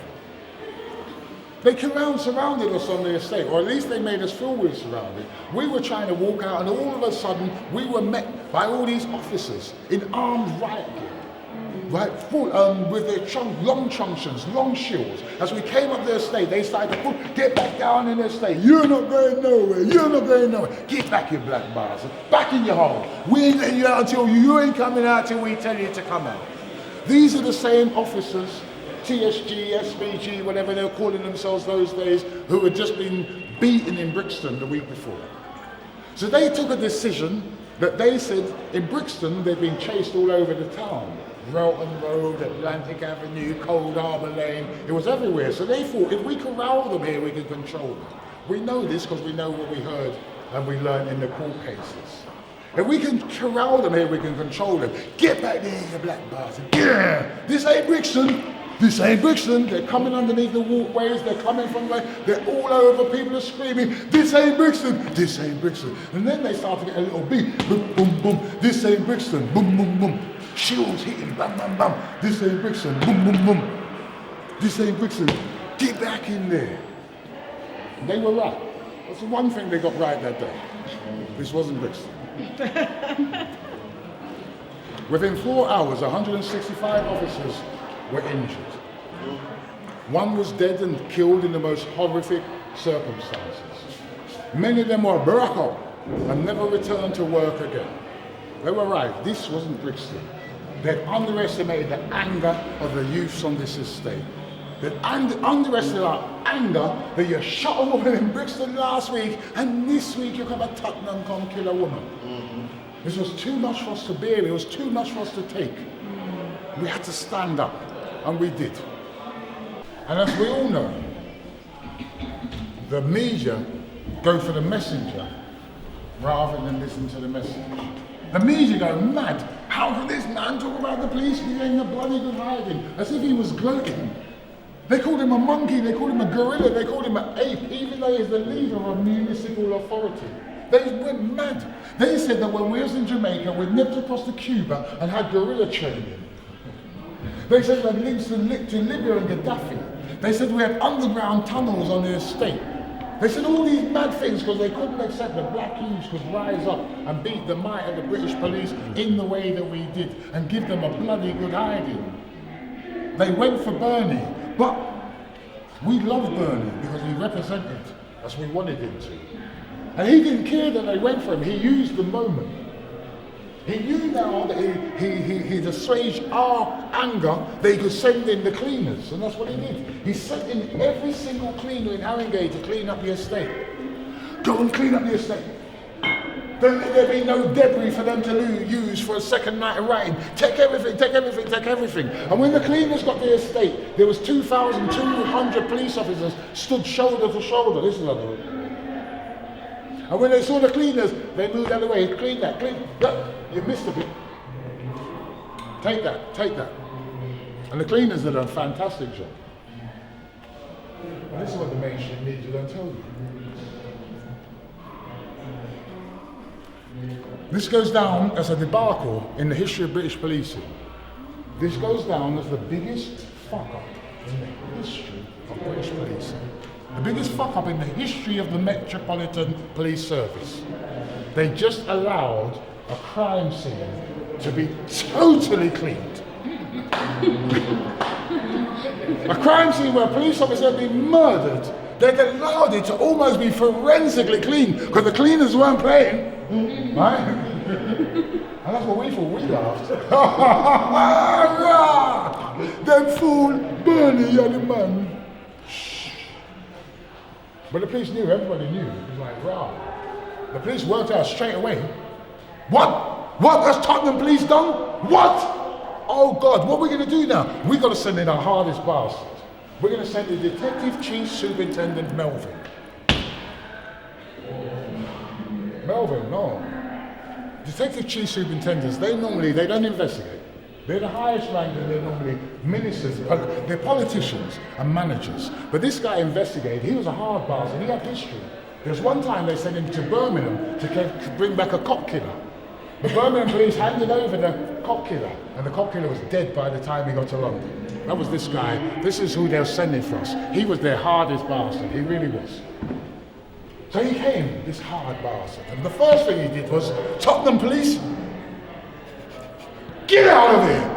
Get out, get out! You have nothing to do with the investigation, you're tainted, you're stigmatized, get out of here, go! That was it, Tottenham police, the taint and the stain on them, the shame and the embarrassment from the whole entire Metropolitan Police Force, because you let a copper die and then you let the crime scene get cleaned. This is part of the reason we have the relationship with police officers in Tottenham that we do. Every borough commander that comes to Tottenham knows this history. They have the paint in the Blake Lock in wood green for every police officer to see. This is why this history really runs deep in our community. Those police are trying to redeem themselves in the eyes of the Met. So they'll never give us an inch in Tottenham. Every borough commander needs to show we're not like the idiots that brought that taint on us. But it's much worse than that. It's much deeper than that. We told you about Kenneth Newman bringing over that style of policing from Ireland to the mainland. So one of the first things they did is they put Bulwer Farm under siege. 2,200 officers were there on the 7th of October, but by the 10th of October, when they go to arrest Winston Silcock, our brethren, there's 9,165 police officers on the estate, around the estate, or on standby to come to the estate. 9,165 officers is every single police officer who's on duty that day. This is how big this was. This is serious. How big it was. We're put under siege. Can't move for police officers, they're everywhere, especially on our block. They say that we create a climate of fear that stops people from talking. But Melvin, creates a climate of fear because the first thing he does when he lands, everybody who's on the estate that night is a suspect for murder. You hear that? Yeah. Everybody who's on the estate that night is a murder suspect. Of a police officer, you know, this ain't no simpleton. A murder suspect. That means even if you saw something, not that you're this much, even if you saw something, you didn't like it and you wanted to talk to the police, you couldn't. Yeah. You couldn't take the chance because this guy is a proper nutter. And how do we know he's a proper nutter? By his next move. You've recently seen the programs about the schools for education is subnormal, right? Yes. Yeah? That was deep. Well, get this. Because this is what they didn't tell you in the program. Britain's finest cop. Britain's top cop. That's where he went. That's where he went. We battered them on the battlefield, battered them, give him a bloody good hiding, and the first place he goes is to the school, the Moselle School for Educationally Subnormal Children. Britain's finest cop. And he starts to arrest 13 and 14-year-olds, 14 and 15-year-olds. Do you know if you're a 14 or 15-year-old in a school for education subnormal, you know what your IQ is? Yeah. It's 5 or 6 years old. We know because we had to have them tested for the court cases and such. So he arrests these kids and then he tells the kids the names that he wants them to get back to. And of course they do. So he now has the names of those he wants to go out there and arrest. Originally they said it was left-wing political agitators that started Brixton and Tottenham. But then they found that a really vulnerable guy in the middle of Bulwer Farm estate had the name of Winston Silcock.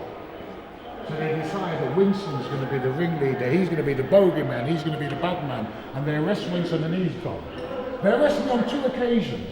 When I'm in my interview room with DCI Jack Kennedy from Scotland Yard Murder Squad, this man walks in, his name's Melvin. This guy. That's the one. He's the one, Robocop. He walks in and he says to my interrogator, you know what to do. You effing know what to do. Don't fuck it up.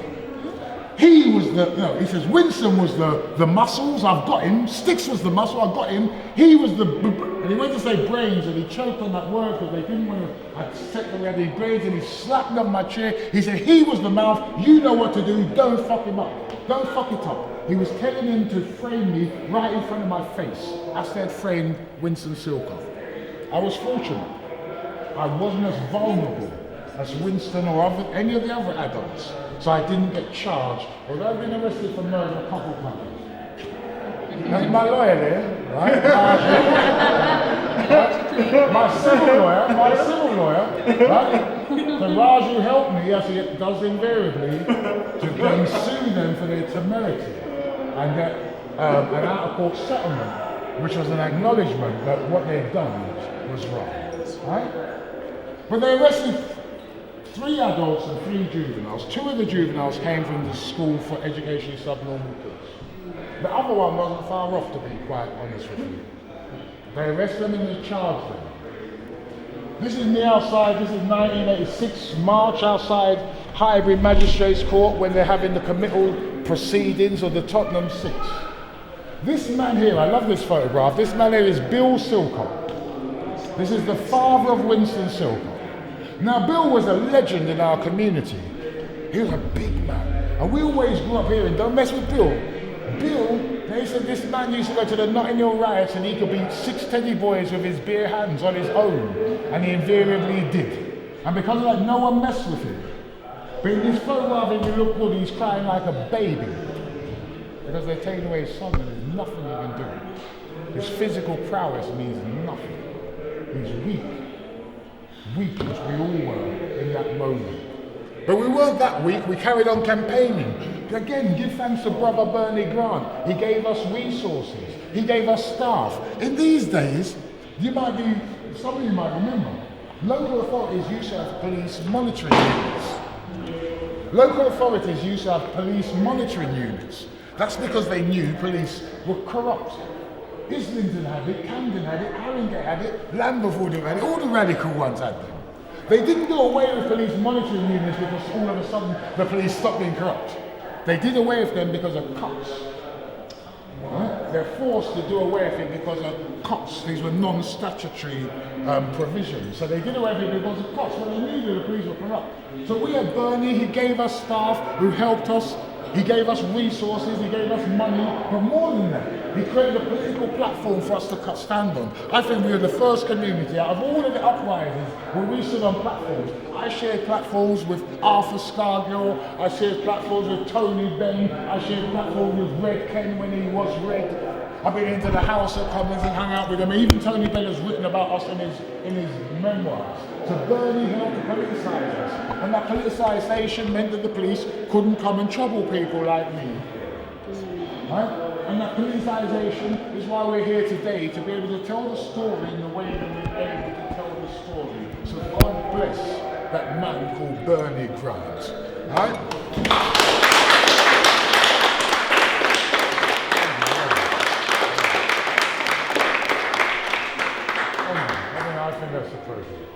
So we go to the Old Bailey in March 1987, court number 2, Lord Chief Justice Hobskins is the judge.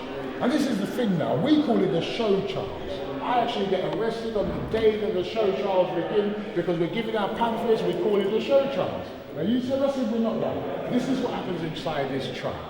There's 3 juveniles and 3 adults. The juveniles, 2 of them are from the schools for education subnormal. If you ever see their behaviour in court, the judge has seen their behaviour in court. I mean, these are children.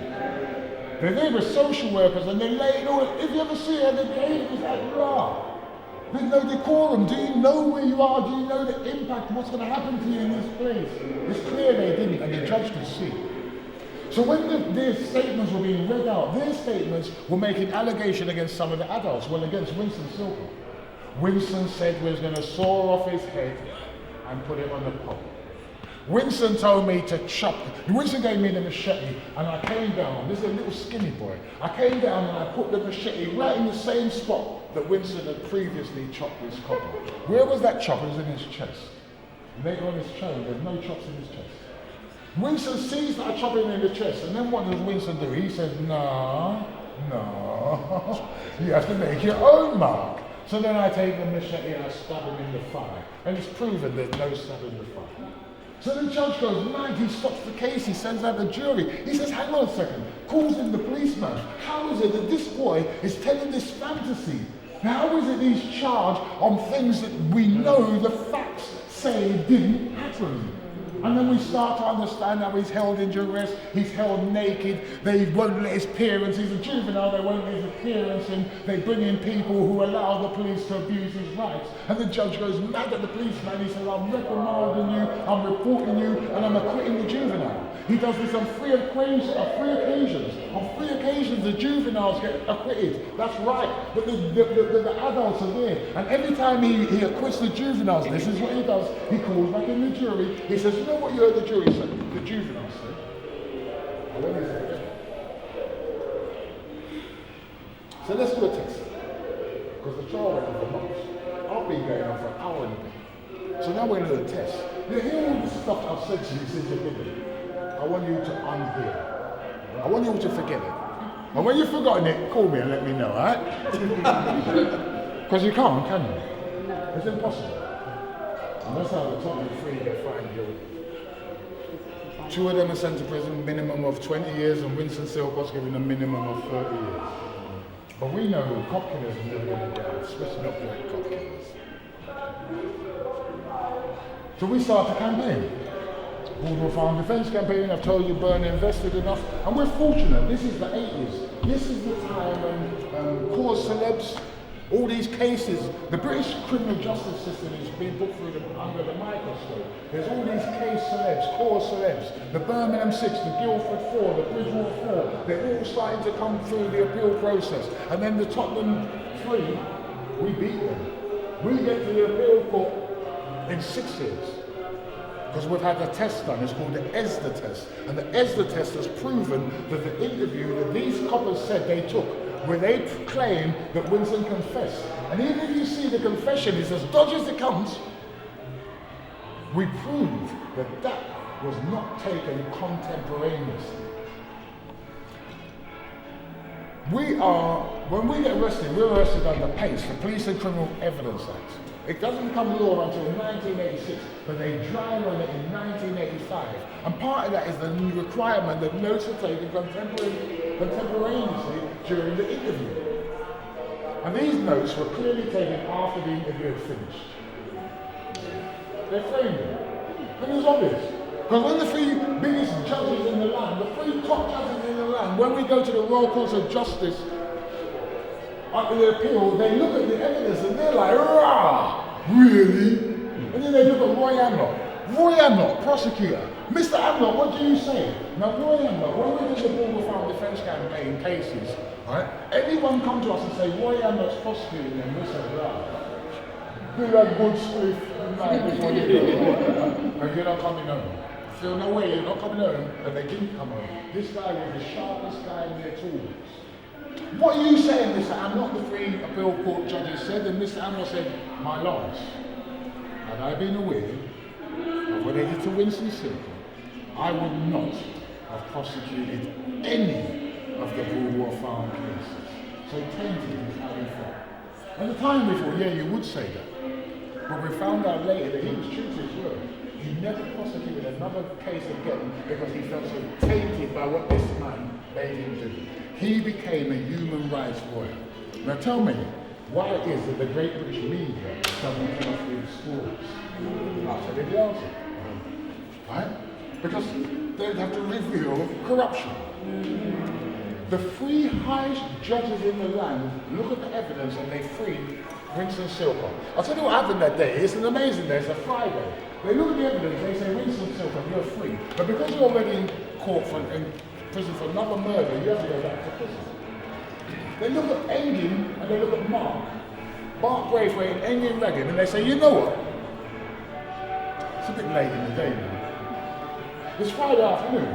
Why don't you 2 go home and we'll see you on Monday? I mean, this never happened before. These guys are still convicted of police officers' murders, and the 3 appeal court judges say, go home and we'll see you on Monday. No, Bill, just go home and we'll see you on Monday. You know that? Because they saw what they saw just got them. They said sorry to Winston Silver. They didn't say sorry to the Birmingham 6. They didn't say sorry to the Guildford 4. They didn't say sorry to Bridgewater. They said sorry to Winston Silver and his friend. Now, this man's got to go to prison, right?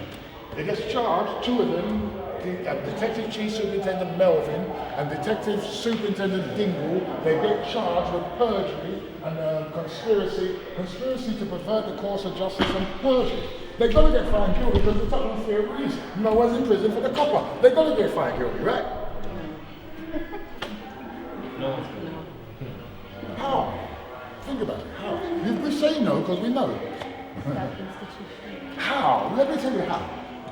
They go back to the Old Bailey, the same court that Winston Silcom was found guilty in. They go back to the Old Bailey, and this is how they put in this court case. And this is the story the media don't tell you. They put in the court case when they get off. How do they get off? They don't call Winston Silcom to give evidence in his own court case. Now, how is that possible? The biggest case in the land, policeman's being killed, people have been released on appeal. I mean, they've spent millions on the investigations. How is this possible? Broadwell Farm, by the way, is still under the Army of Occupation even in March '87. And you're telling me this man's not guilty? I'll tell you how he gets off. They don't call Winston Silver. They don't call the victim. This ain't the sausages. You have to call the victim. So imagine, how is it in court that the prosecutor's not saying, this is strange, you haven't called the victim? How is it a judge in the Old Bailey isn't saying, hang on a second, the only time I've ever run a case and never seen the victim is when we're doing a murder trial. If Silver's not dead, he should be here. Why wouldn't they say institutionalization of it? They allow them to go to court, Silcott's not there, he's got no legal representatives, and they basically put him on trial again. They used 14 statements from this investigation, the tainted investigation. They used 14 statements, right? But we could easily challenge and disrupt. But Silcott's got no legal representatives in there to challenge, and these people get off. And that's why the war between we and the Babylon is just gone over. And we deal with we a couple of receiving fears, we just go and remember. Right? That's why sometimes when you hear us in Tottenham have to go to the police station, we go there pissed, we go there vexed. Because we know our history. And then when we go in and they shoot us funny, that's why the flashpoints happen. This is the history that the British media doesn't tell us. Yeah. I want to end the first floor. You'll be glad to hear I'm going to end the first floor here. A very special photograph to me. Because this is with my mum. There's a microphone here. This is my mum. Thank you. Now I know you all said because you think, I like that, doesn't it? You think that she taught me. Right? You said because you think, that's where he gets it from. And in some levels that's true. She was militant. She was the first black female shop steward in the history of Ford Motor Company in this country. She was militant in the workplace, as our people was. But she was also an integrationalist. She wanted us to integrate. When they said, Bev, you're not being racist to you because of the colour of your skin, she wanted to believe it.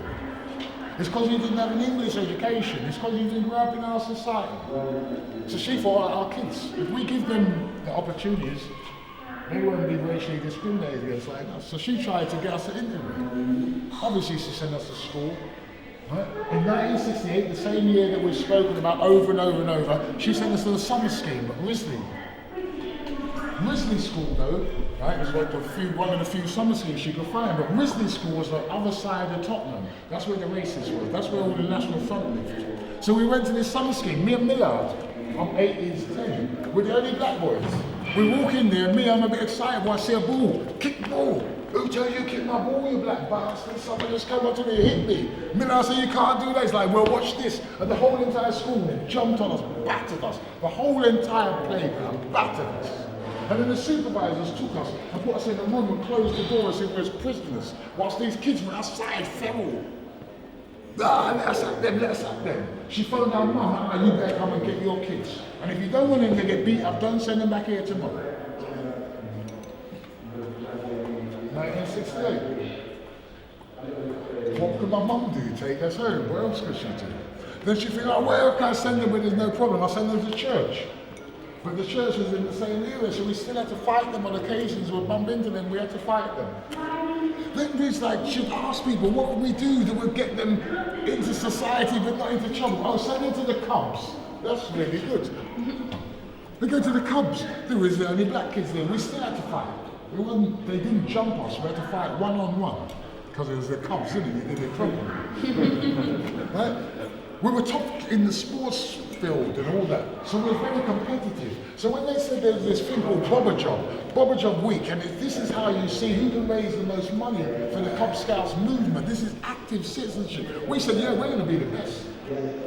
Yep. Put on our little shorts and our goggle or whatever it's called and wobble, and went off. Oh, what the fuck you want? Can we do Bobber Job? Can we do a chore and you give us a bob? Yeah, darling, come and look at these two fucking monkeys with no tail. Come and look at these cunts. Get away from my door. Don't fucking kick my door again. Move from my door, you little bastard. That's how we've been treated. This is 1968. Enoch Powers told them it's alright to treat us like that. And then we'd go home to Mum. And she'd say, you've got back all day. I said, somehow we was going to meet these belties. It was harsh, you know. We're coming from school. Mum, the teacher. What? The teacher's picking on us. Why is the teacher picking on him? She didn't understand this because we're black. Is that like, once she heard the teacher speaking on you, she wanted to hit you for you to confess for what it was the teacher. Come on, let's go, Mum, the police. What you doing? What you doing, mate, the police? It's the Afro comb you bought me. They said it's an offensive weapon. Right? Really hard work. Until one day I went home, Mum, where's your brother there? No, she didn't want to hear nothing. I said, Millard was on fear of it. Where's your brother? Where's your brother there? Mum, the police took him. What do you mean? Sus. And that was it. She changed woman after. And she started to support us.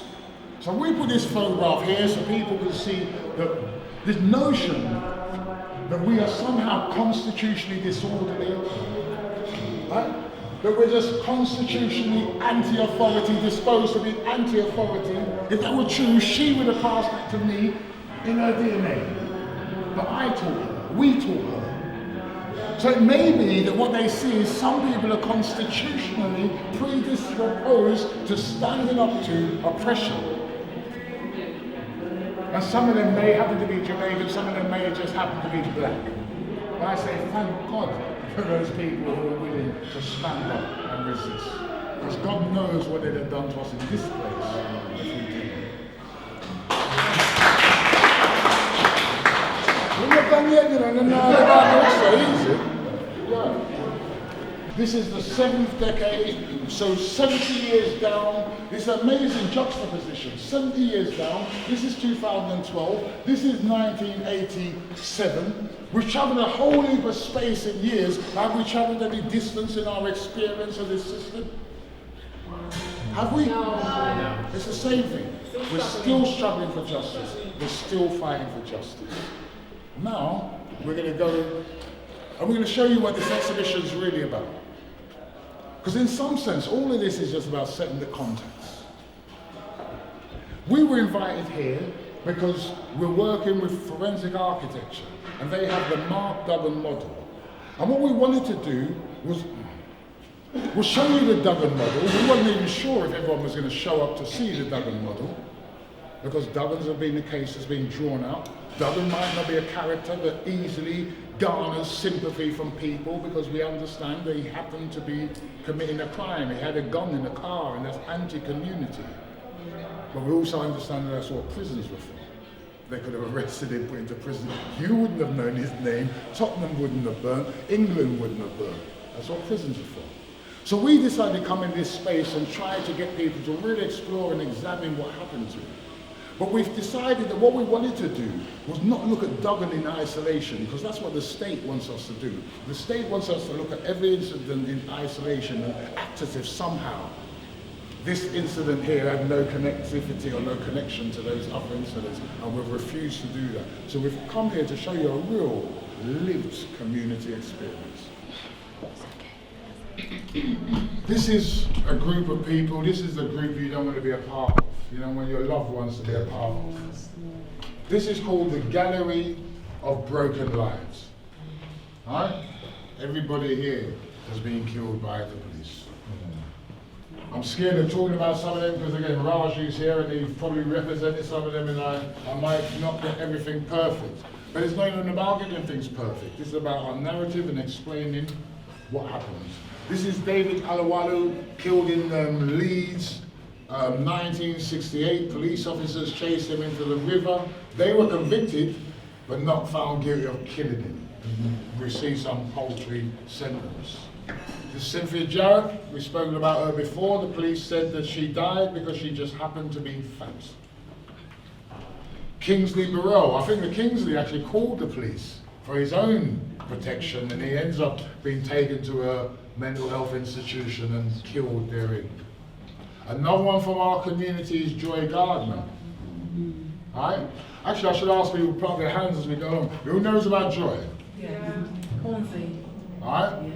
14 feet of masking tape around her mouth and her nose. They had a body belt, and they handcuffed and they shackled her feet, and they said, oh, she was the strongest woman we ever came across.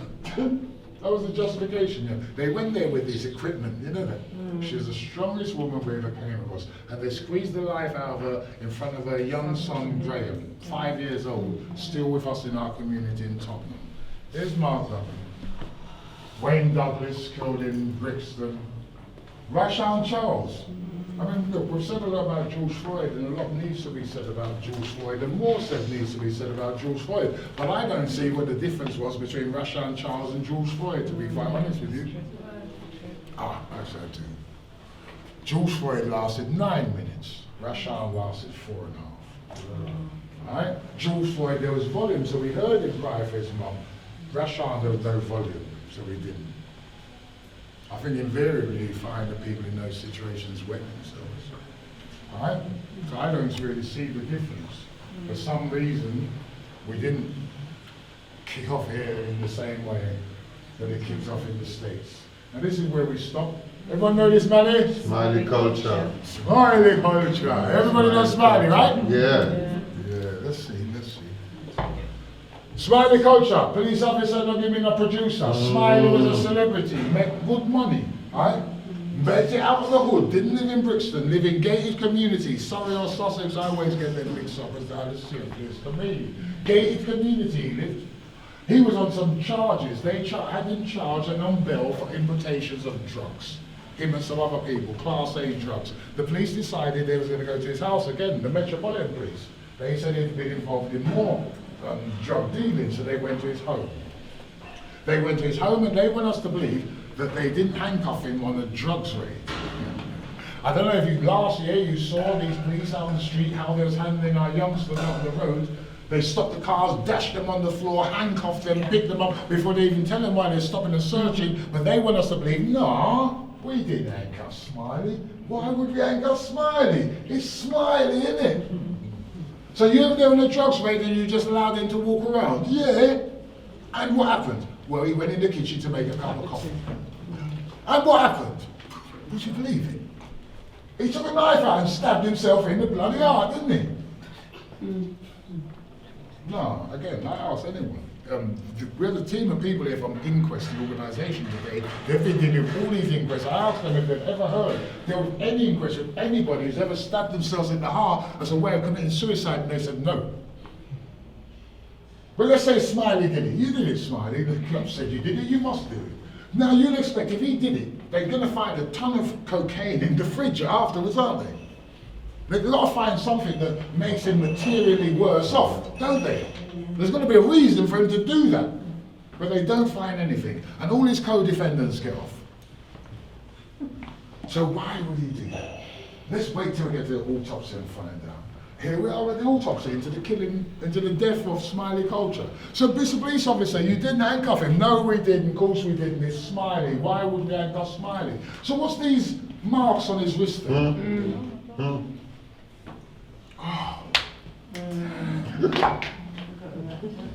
Well, you know what, right? After he stabbed himself in the arm, right, we handcuffed him just in case he pulled the knife out and tried to stab one of us. You can laugh. It's laughable. And they know it's laughable. Everybody knows it's laughable. But this is what they know. We've been caught out in the lie, but we got the monopoly on policing. Yeah. We got the monopoly on investigating crime. Especially the crimes we're involved in. Don't let no one tell you this crap about IPC or IOPC. The police have primacy at every crime scene. They involve in murder. They have primacy. So this is what they do when they're caught in a lie. That's a bottle of that's a can of Guinness, isn't it? Isn't it? That's a can of Guinness, isn't it? That's what he's saying. You're supposed to say no. Don't let me conjure you. That's a can of Guinness, isn't it? No, it's not. No. Prove it. Yeah. Prove it. It looks like white rum to me. Prove it. You're nobody, mate. You're no specialist. You're no specialist, and you've got no investigative skills. Right? As a matter of fact, right? None of you have. Prove it. And you can't prove it. Because they have the monopoly over investigating crime. And that's why we're here. This is Sean Riggs. He's died 13 years ago. You all know his sister Marcia. She was there. This is Dalen Atkinson. Wow, there's a result. Oh yeah, take the footballer. There you go. But that's the issue. Did he get the result because he happened to be a footballer? Right? Is it that the British justice system is suddenly being more lenient and giving justice, or is it because he happened to be a footballer? So he had a bit more kudos and credit than other black people. We have to wait to see. This is Christopher Alder, Janet Alder's brother. He was a paratrooper in the army. I mean, what they did to Christopher, man. And Janet Alder, Janet, who knows Janet Alder? Those of you who know her, you know, man, what a woman, man. She's so powerful, man. I call her a black female version of me. And sometimes she allows me, and sometimes she slaps me and says, don't get cheeky, boy. Right? You're nowhere near my mark. She's amazing. She held them to account. I mean, she's up in Hull on her own. She held them to account. She's amazing. She got police officers arrested. She did everything that she could try to do. Eventually, they let off those officers. They gave her a brother's body. She buried the brother's body. You think she didn't get on with her life until she got that phone call. Was you involved? I'm not sure how many years after she got a phone call, but it's a good few years after. 10 years later, she got a phone call. It went, hello? Hey, Janet, darling. Hey, you all right? Hey, darling. Hey. You remember that body we gave you to bury? Ross. Yeah, Ross. Yeah, now really think about it. Really think about it. Because I've heard people say they buried their dogs and they cried. So really think about it. You bury somebody, anybody, that you take the responsibility for burying. Imagine the emotional thing that you go through when you bury them, and then 10 years later, Janet, darling, run back that body. That wasn't your brother. Happened to be some elderly white woman or something, didn't it? How? And nobody got held to account. I mean, just imagine what they put that poor woman through. And this is our personal friend, eh, Roger? Roger Sylvester. Right? I mean, in person, I used to try and chase him off the farm. Roger, you shouldn't be here. We're too tough and rough for you. You're not ragga. Right? Right? With the George Floyd. Yeah, Roger, was it 8 coppers, 40 minutes? Really, the George Floyd? 8 coppers, 40 minutes. And this is what they said about Roger. Yeah, we've got to tell them, right? I love this one. This is what they said about Roger, because they got this thing, right? It's true of black people, right? And in America, this is actually acceptable. This is what they said Roger did. This should be sparkling water, and I open it, and you know what happened if it's sparkling water, right? That's what they said Roger did. It's called excitable delirium. You always so correct me, you know? That's why he's my lawyer now. I'm just the client, right? Excited delirium. Black people, I think it only happens to black people, right? We can work ourselves into such a tiz that we can just implode, and it only happens when police officers are looking at us. Excitable delirium, that's what they tried to get away in his inquest. That's what their justification for Roger Sylvester was. This is the madness that we're going through in this place and this space. We're going to go upstairs. As a result of those deaths in custody, police murders, we're doing all this campaigning. I mean, these banners, we've had them designed specifically for here, but you've seen the banners. I've had hundreds of them in my time. Right? 13 dead, nothing said. We've had all the banners, we've had all the names. And here, oh man, this is where it gets sad. So in this room here, we've got a room, it's called the SAD room, State-Assisted Deaths. Right? That's the experience of Tottenham we're going to look at. We're going to narrow down that lens again. But here we talk about the United Friends and Family campaign. Now they're going to be here this weekend. We have a public program. If you think that my talk has been good, the public program, we bring in the people who've lived it, felt it, we'll talk about it. It's a masterclass. We've had them week after week after week. This weekend is all about deaths in custody. We're going to have inquest. We're going to have UFFC. We're going to have Suresh from the monitoring group talking about deaths in custody and public inquiries, how we used to be able to use them to hold the state to account. So the whole gamut. But this, we're talking about Family and Friends campaign here. They have a march every October, right? These are all the families. I mean, love them, Marcel Riggs. We've seen them all, but I can't get my head around it. I understand why they do it. They need to remember their loved ones. But it's really weird, because for them to really maintain and sustain this organisation, the police actually need to kill someone every couple of years. And that's perverse. I'm going to show you some more perverse. I need people to be honest with me. We're going to talk about the 5 families in there. And I'm going to ask you who knows. Don't pull up your hand if you don't know, because I might ask you questions. I'm like that. Right? So in this room, we've got 5 plinths. The 5 plinths reflect the 5 families that who've lost loved ones in Tottenham. First one is Cynthia Jarrett, right? Killed in 1985. Who knows Cynthia Jarrett's name? Okay, put up hands, please. Let's do hands, because it helps. All right. The next one was Joy Gardner. Hands, please. Next one's Roger Sylvester. Next one's Mark Duggan. And the next one's Jermaine Baker. And the next one's Jermaine Baker. That's, you see? Yeah. All right. That's really interesting. Hello. That's really interesting. Because if you saw what I saw, what you'd have seen, and what the camera saw, was most people knew, well, unfortunately, not most people knew Cynthia Jarrett, but knew Mark Duggan. But don't know Jermaine Baker.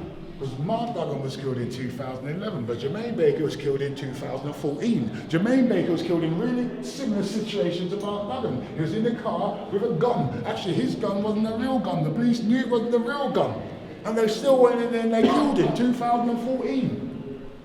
The public inquiry into the killing of Jermaine Baker is on now as we speak. We're waiting for the verdict. The reason you all don't know his name is because we didn't go to Tottenham police station and Tottenham didn't burn. Yeah? And that's perverse, isn't it? That is sick. You don't know his name because we didn't go and burn down Tottenham. But look where we are. You notice all them statues when he was coming in? You notice them? These people understand that people need to be remembered, you know. There's that big one out there, that's the Duke of York. The Duke of York weren't exactly a success story, but look at that big statue going up in the sky. They know that people need to be remembered, and we only remember our people if we have a riot. I told you all this stuff about dissonance and everything. It messes people up, and it contributes to when we go to police stations after we know someone's been hurt. That's why we go to police stations mad, bad, and ready to kick off. Right, we're going to go in this room here. Now, because I've really kept the good professor, I promised him we was going to do this about an hour ago. I've kept him really late, he's got lectures to do. Right, I'm going to take you in the room. We're not going to stay in there as long as we should. But you're welcome to come back and engage with those families in there. We really want you to, because we're here to honour them. Thank you. Don't say that then. No, seriously. Come on. Come on.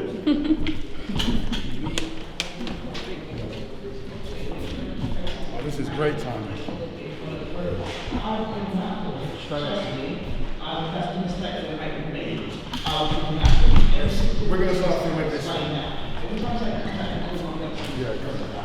I'm going to emphasize certain things that happen. And these are places that have a lot to ask. It's not only for me, it'll be for everybody else. Come in quickly, please. Right, so this here, right, in this space, we start here, this is Patrick Jarrett here, the son of Cynthia Jarrett. Floyd, Patricia, Each of them lasts a couple of minutes, and then the next one will turn on. Automatically. She's a very good woman. She was a genuine woman. She was caring, and she was loved by the community. And she loved her community too. She was, what do I say, infectious. You know what I'm saying? She's a so once you meet my mother, you're learning brethren or friends. You get what I'm saying? She's that sort of woman, you know what I mean? She had friends amongst us, the older generation and the younger generation. She looks after a lot of people as well, like people who had problems at home and stuff, and we used to manage for my mum. When it comes to getting settled here and stuff, you get what I'm saying? She moved into that. Because she was learning, you know what I'm saying? She could write and read properly, where some of our family couldn't. There's the culture of these kids. You know what I mean? Get them sorted. Mom, get them all houses. Get everybody else. Get them on the ladder. You know what I mean? She even said to my dad, she was one who came here first and said to daddy. You get what I'm saying? Because she was all right in the kind of way. She was a good woman. Her soul was good. My mom, she was a big woman there, basically. She was a big woman, but she could dance. Yeah, that's what I get it from. She could dance. And I had a birthday party, and the memory that I had sits in my mind was from that birthday party when she was doing Kung Fu fight. Trust me, sir. She be a soul kitchen. You know what I'm saying? She's based out of the kitchen, man. And that's my favorite memory. That's my favorite memory of my mom. Because it was on my birthday, so it was special. The woman loved her kids. You know what I mean? And she went through a lot to make sure we had clothes on our back and food on the table. You get what I'm saying? And she was put up with a lot from her kids. She didn't want us doing the things we were doing, but she stood by us. You know what I mean? She's a soldier. Never been an official word. It is emergency second number of Troy Gardner.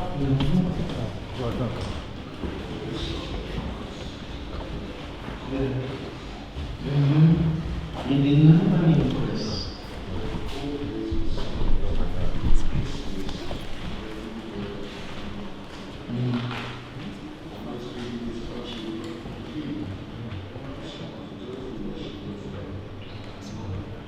One request.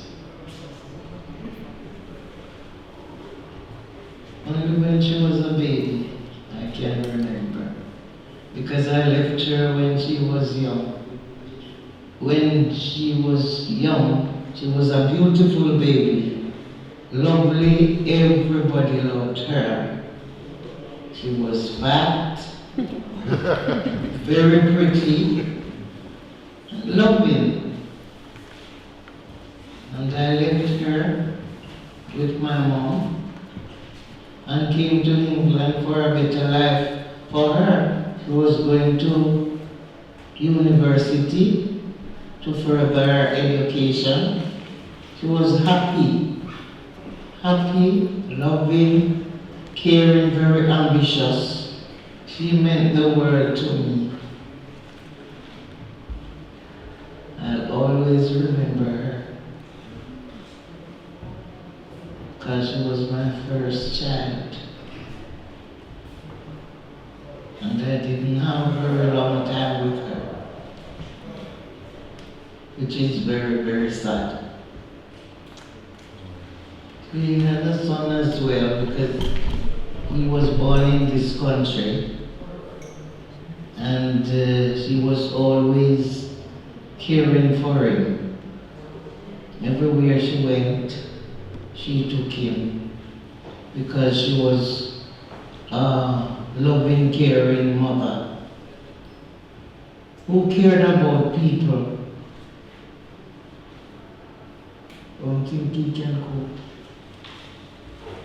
A blunt, that part of it. She didn't do anything and she didn't deserve to die that way. It's evil the way they took her. Very, very wicked.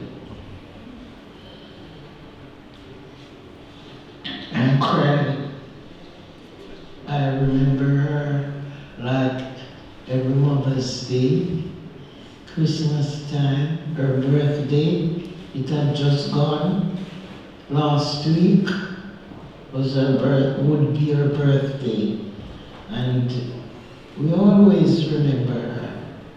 Always, but especially on those days when those days are particular days. We remember her very much. But they will feel it. They will suffer. There is one that is mightier than us, and he neither sleep nor slumber. And he sees and he knows everything. And everybody has got to give account for what they do when the time comes.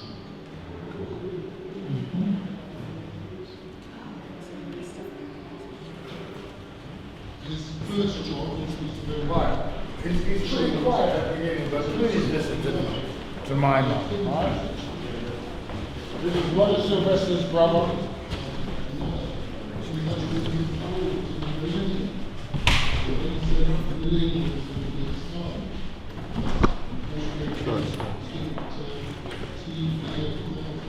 He had an excellent memory. I know, whenever there was an impending birthday or an anniversary, he was the one to tell us when that day was coming. In fact, the day he was killed, he called me up to wish me a happy birthday. And that was the last time I actually spoke to him. Late in January 1991. Birthdays for me is just another day.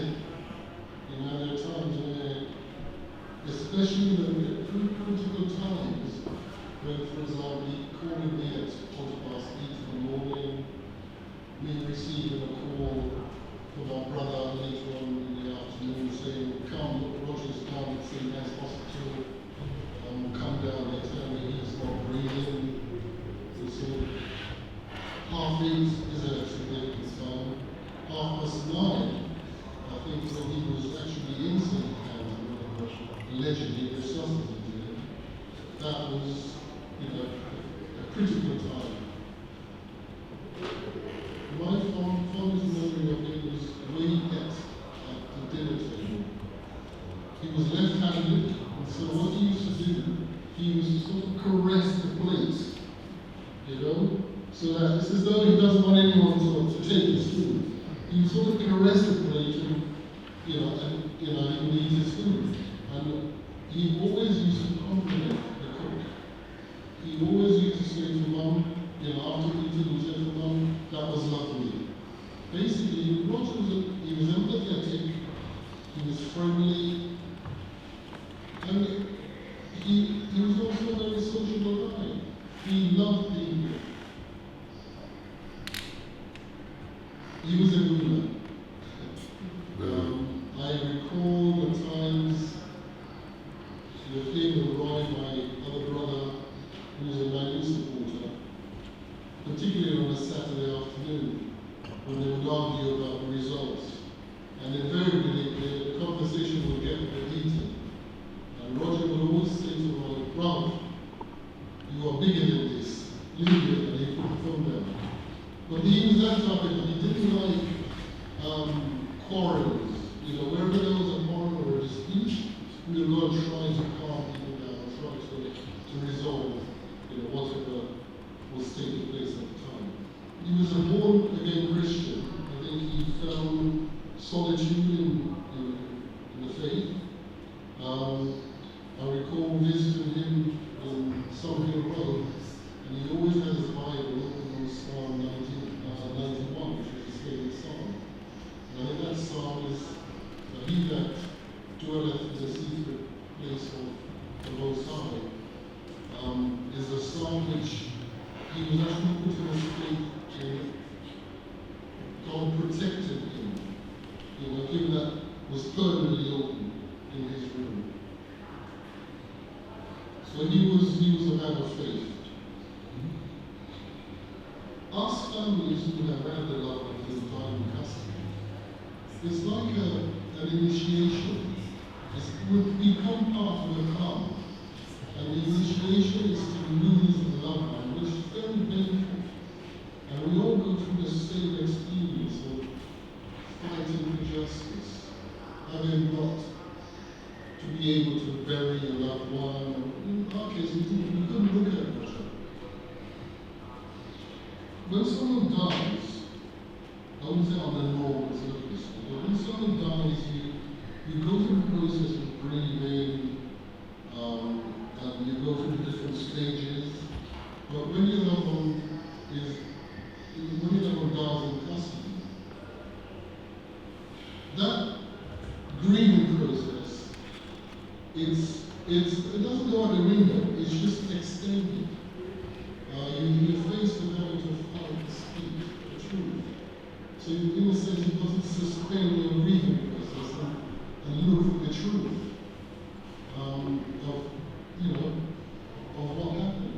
And invariably, it's just long and drawn out. It takes its toll. But fortunately for us, we were an extended family. We were vindicated. We knew they killed him. And we were told, it was confirmed that he was killed. But unfortunately, he was taken away from us on a technicality. Each death in custody, we learn from. I think the police learn from it because they know how.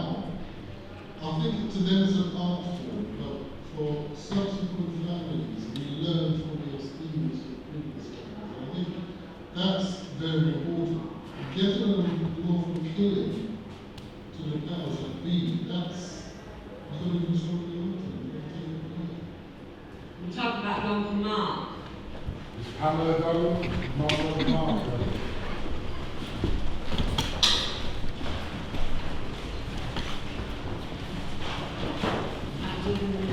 Is my son looking for it? Like I said in the paper the other day, I can think about what it is. We used to get a bill off dead project. I can't remember much about that thing. Just remember, like I said, they never told me. For some reason, they never told me. That's why I couldn't believe it. I kept saying, no, Martin, the air ambulance. I couldn't believe that my son was down there on his own under that tent. And then the police commissioner came to say sorry weeks later. Too late. My man's already gone, thinking my son's all right. It wasn't. It's my first baby, and it's just, he should be where he is. You know? I just don't know how they did this to him. Yeah, I do miss him. I miss him every day. Not just every year when it's his birthday or Christmas, every day. Every day is mine. I haven't got no more tears really. I have got tears, but my tears are inside more. Because when you cry outside, just people just say, oh, yeah. But I do cry inside and outside. He's my first child.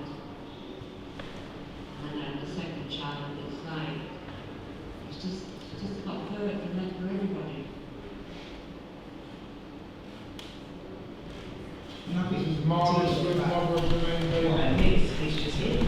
You know, no matter what you look at, it's Jimmy, but it's always him. The laugh, you know, the laugh, the always laughing.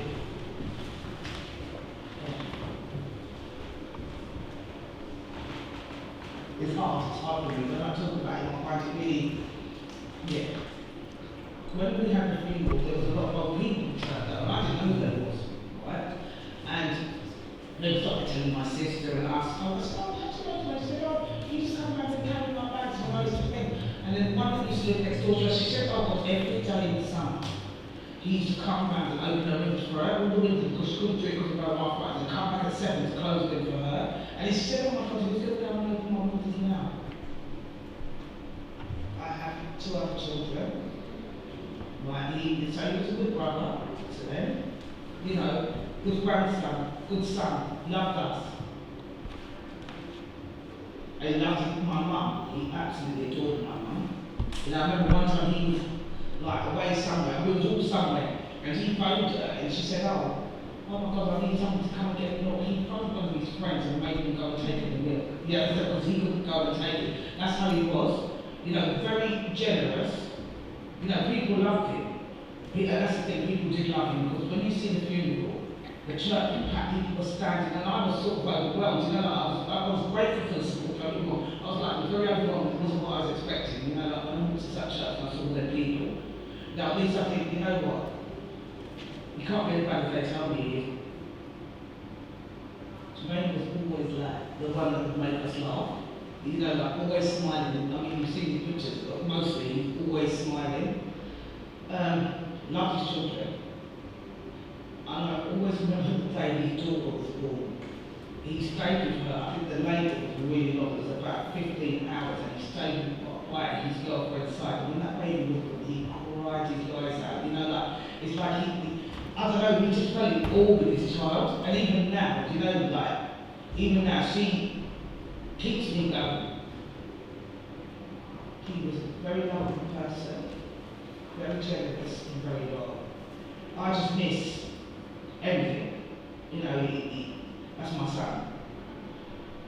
And the only way I find peace, I go to the cemetery, I find peace, I go and sit there with him. When we go to the public inquiry, we just over 5.5 years, we've been waiting for something to happen.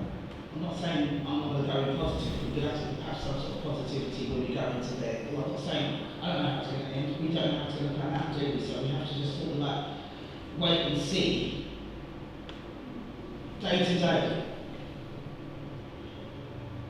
But I hope when we go to this public inquiry, that truth comes out.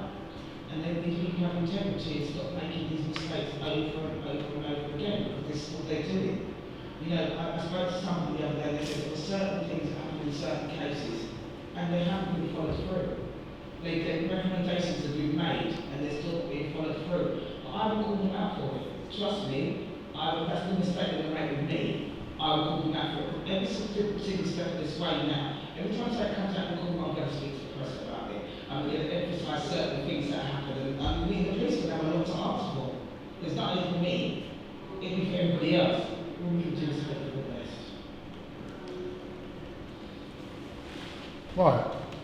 Now, before we leave this room, I just want you to look at this here. I'm going to raise my voice really quickly. I just want you to look at this. This is a list of people of colour who have died at the hands of the police in this country. It's not an exhaustive list. It's not comprehensive. But what I want you to look at, this is Mark Duggan, and you can see how many since Mark. Look at how many since Mark. And look how many of them whose names you actually remember.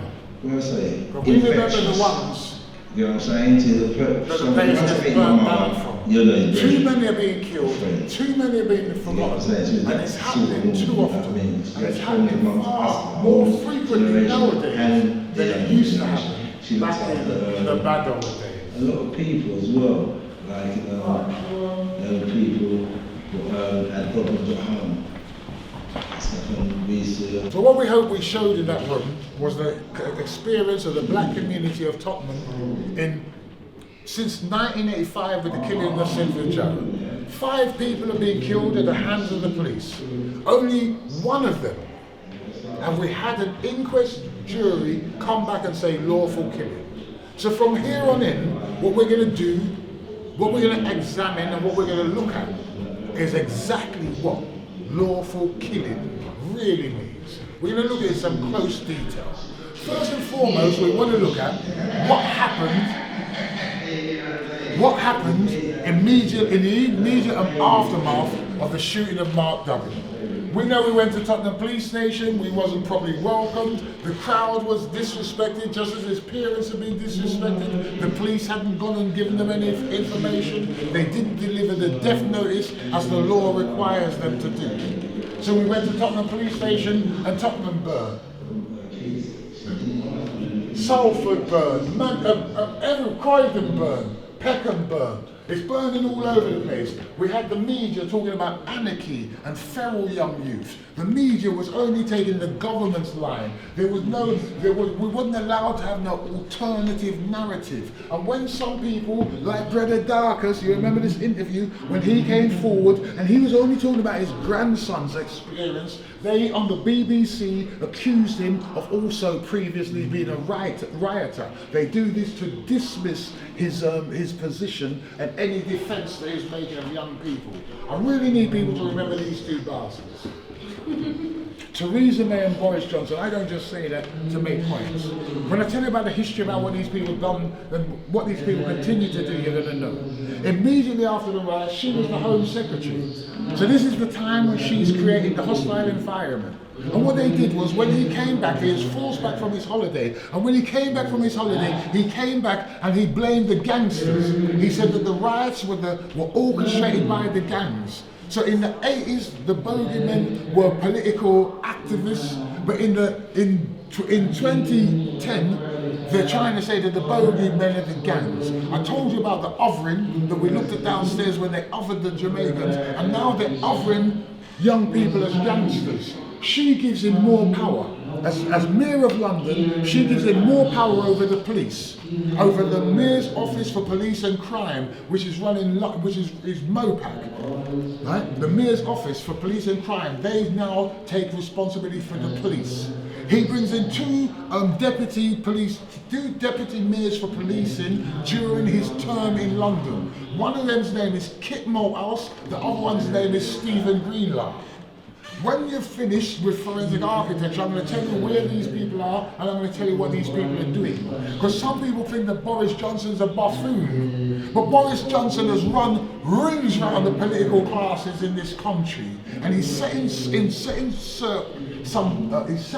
train some behaviours and some practices.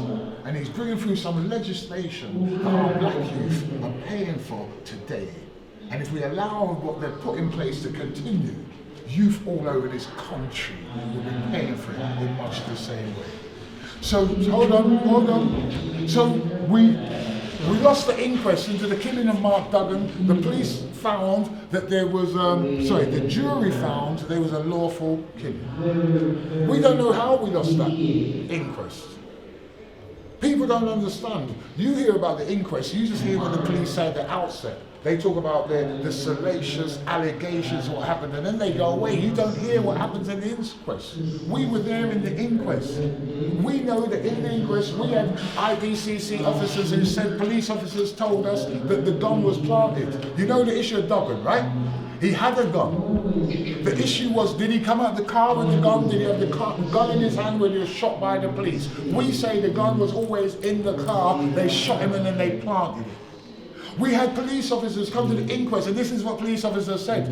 Yeah, we turned up tactical firearms. And what did you do? We returned to go and protect the gun. And what happened? We went to protect the gun. And what happened? The gun wasn't there. And then what happened? Because that's the spot where the gun was found. Yes, 15 minutes later, the gun was there. These are the kind of things that was being said in the inquest. We had I'm going to leave this for Eyal to tell you, right? We had a video. We didn't know we had a video. It's called the Witness B video. Get this, Witness B. Right, it was in a flat. He started to video the scene the minute he heard the gunshots. We didn't even know there was a video, but the judge knew there was a video. When we got to the inquest, the judge said, well, our team has found out there's a video. And we were like, really? We was like, oh God, because we were really excited to know there's a video. Well, who's got the video? The judge said, I believe the BBC's got it. And the BBC said, us. And the judge said, exactly. And the BBC said, we don't think so. And the judge said, think again. And the BBC said, oh, you mean this? We forgot we had it. Now remember, 3.5 years after Duggan's shot, a police officer's also shot. England has burned, and the BBC say, we forgot we had it. Okay, you forgot you had it. We'll believe that if that's what you want us to believe. What's on it? We don't know. What do you mean you don't know? We haven't looked at it. Now think about this. The BBC, British Broadcasting Company, public payers' money, we didn't look at it. Well, let me tell you something. Witness B doesn't live where Witness B lived before. Witness B was able to move. So however much they paid him, it wasn't a couple £100. So don't you tell me that you paid for something and you didn't look at it. There's a reason why you're telling us you didn't look at it. And my professor, Eyal Weizman from Forensic Architecture is going to tell.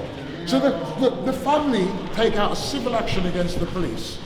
We want to go to court because we understand that civil action, we have more chance. The barrier is a little less high for that finding of guilt. And as the family prepare to go for the civil action, Raju, the solicitor I pointed out, he's one of the solicitors. They engage with, they meet. My friend here, where we become friends over a period of time.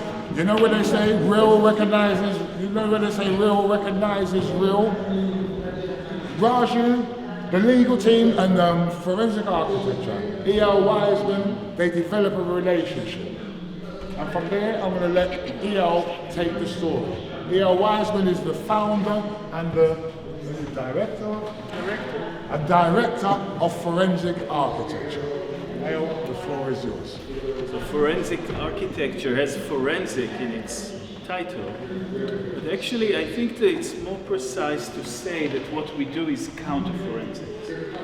Counter-forensics is really about investigating the investigators or investigating state agencies that perpetrate human rights violations across the world.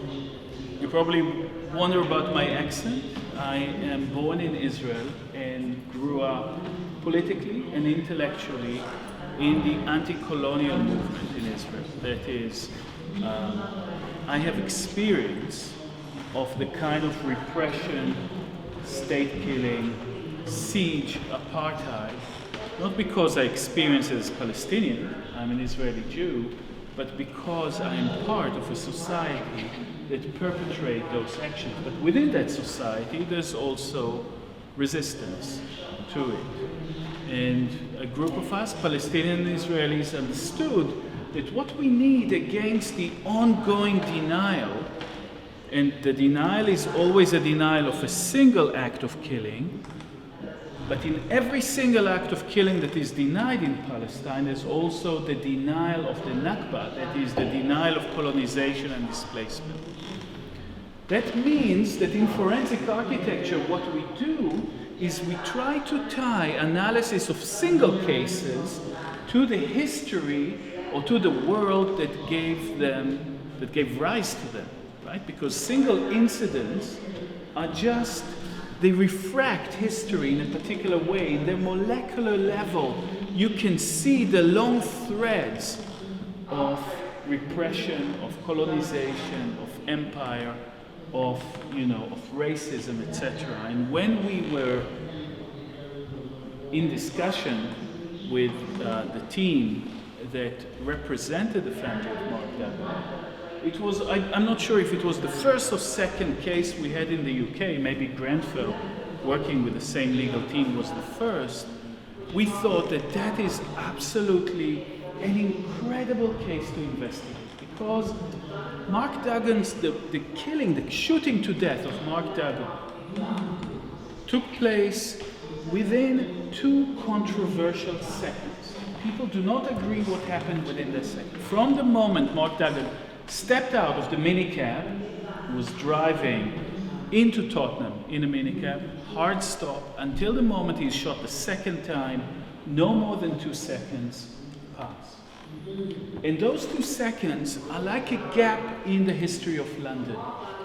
We don't know, we think we know now what happened with him then, but the debate and the different amount of manipulation that exists about those 2 seconds is so incredible that doubt is what actually ignited the uprising. My friend calls it a riot, and and everything else that has happened since. So I think that you do find within those 2 seconds, if you analyze into them, if you look carefully into them, you can see principles that have very long history. And one of them is the principle of the split second. Because whenever one hears the word split second, somebody's there.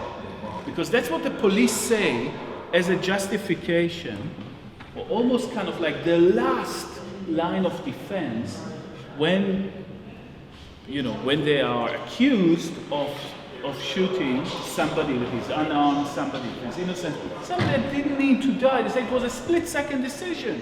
We need to defend ourselves as police officers. We need to defend society. In a split second, we need to make life and death decision. That decision was not excellent, no? And somebody is dead. And it is exactly the difference in a split second between forensics and counter-forensics. Because the police would always try to insulate that moment in time. They would say, we just need to examine, and the legal question is, what did the killer officer, his cipher is V53, what did he believe? Did he believe at the moment, at that split second that he shot, that his life was in danger, right? And then you are faced with a situation that is absolutely bizarre. In a split second, that police officer believes his life is in danger, shoots to death somebody, right? And nobody asks whether that belief, what does this belief rest on? Or, if you do accept even the inquest, the jury, the decision of the jury of the inquest, that Mark Duggan did not hold a gun in his hand, why shouldn't we ask why a police officer would imagine a gun into the extremity of a black body? Why is it in that split second that mental process is happening? And the reason for that is everything that Stafford said up to that moment. Because the split second condenses that history. Because that instinct is not a natural thing. It's not like, sort of a bug flies to your eye and you blink. Instinct is culturally produced, it's politically produced. And it's politically produced precisely through the history that Stafford was saying before, and in fact, well before. Because the story and the principle of preemption basically is acting before somebody acts on you, right? So nobody that was shot in a split-second decision has actually done the action that he was shot for, because it was an act of preemption. But preemption condenses racism, because preemption is assuming what the person could do. What is the potential of that person versus that person to affect me negatively? Why are racialized people here, and not only here, because I said I started in Palestine, split second is always what Israeli police is saying when they shoot Palestinian youth. And the minute they say split, it's like a magic word. It's just like the issue disappears, it's gone. Now, in examining those split second scenarios, counter-forensics is not like forensic investigation. When you have forensic investigation, the first thing that comes up is the cordon. The cordon designates a space that only the state can go in. Only state agent can go into a cordon. You know the films, you flash your FBI card, you go under the cordon, and you're in the sacred zone. Nobody else is allowed to do that. That's the privilege of the state to control the crime scene. Counterforensic does not have this privilege. It needs to rely on what people produce themselves and pass on to us. Palestinian kids with cameras send us videos. We can investigate what has happened. People in Gaza, record a conversation with somebody, and in the backdrop there's a bomb exploding. We can start an investigation. In the Mark Duggan case, there was no video of the incident itself. That hole, that gap in the history of London, that 2 seconds that drive all that which you've seen end.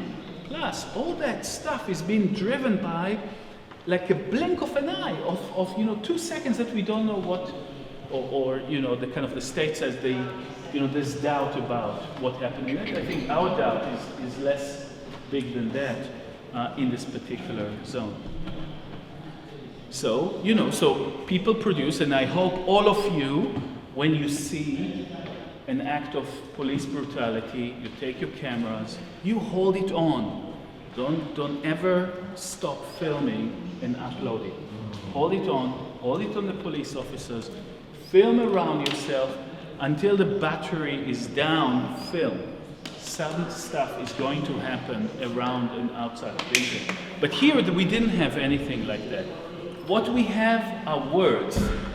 So those 2 seconds were filled with hundreds of thousands of words. And this country is great. I'm a guest in this country, but I'm still admiring the way it's run by the law. Law, everything, inquest, inquiries, trials, it's incredible that into those 2 seconds, so many words have been written. And because there's no videos, what we have are testimonies, memories. So we started reading thousands of pages of descriptions of the event by each one of 9 police officers that were closest to Mark Duggan at the moment of shooting. Now, what happened? So we are analyzing videos. Why are we doing anything with words? Because each one of those officers described what they claim they saw as if they describe a video. And it's hilarious. You read this testimony, they describe videos, say freeze frame, zoom, pan, effectively they describe as if their eyes are a camera and the brain is a hard drive that downloads it. But of course, investigating the truthfulness of those testimonies, and all we were asked to do by the legal team was to say, is that reasonable? You don't accept the kind of the memory, that sort of like human camera simulation, human simulation of camera, like you accept, a video. Even videos could be biased, but a police officer under threat of prosecution is, you need to be very, very careful about what you believe and what you don't believe. So effectively, what you'd see in this exhibition, you see 2 sides of that wall. One side is words, and the analysis on the words that we've done with the legal team. We've read all these words. We see when they are contradicting each other, when they are actually, when 2 officers describe something very different, you say, oh, maybe there's a problem here.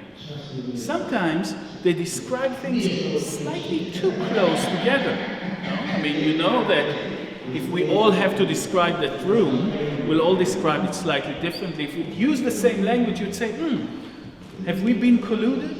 Have we agreed on the way in which we are going to describe that place? When 4 officers look at that minicab, say that this minicab, what color is it, sir? White. Well, it's silver, but silvery white. When 4 officers say it's gold, you go like, okay, 1 can make a mistake, the sun is in his eyes. 2, 4, that becomes weirder. So effectively, here are words. From the words, we created the scene according to each one of the police officers. We build a 3D model, you'll see it now, and we go around. And it's like you see all the possible versions.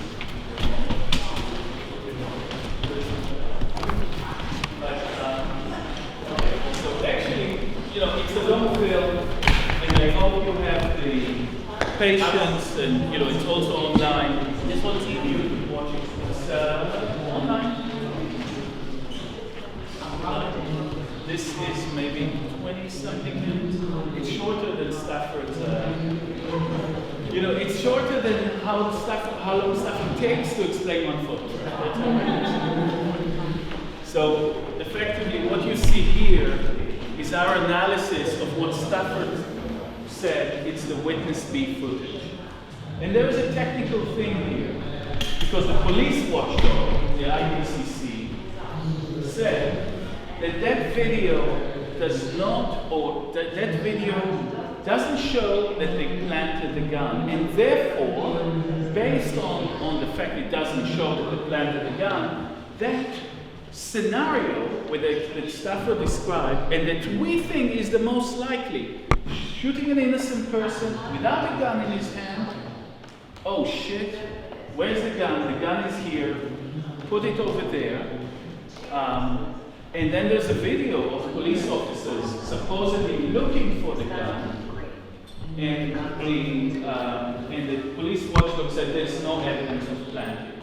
So first of all, you need to learn how to watch a video.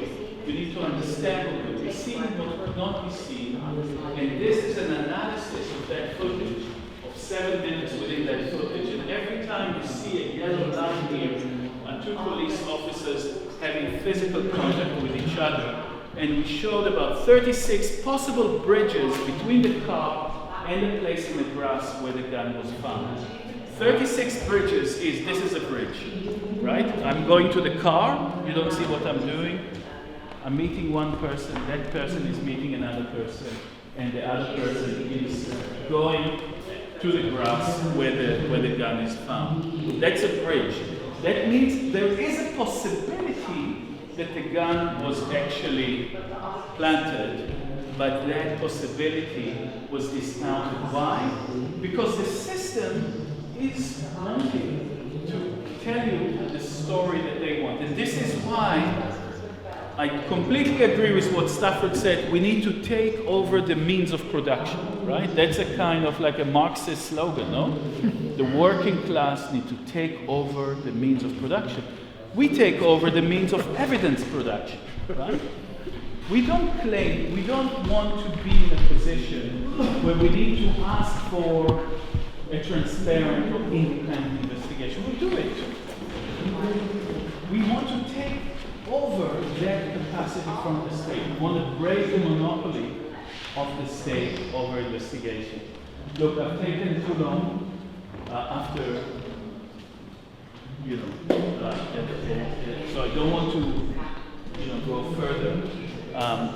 This is very complex and very long, and you could, watch it online. And I hope that it shows how absolutely ridiculous the police narrative is, how absolutely impossible the scenario that the killer cop is telling is. It just doesn't add up. Fragments of stories buried and hidden under a mountain of words. And sometimes, and this is the ongoing conversation I have with the we need images. The law is addicted to words. The lawyers are studying and producing words.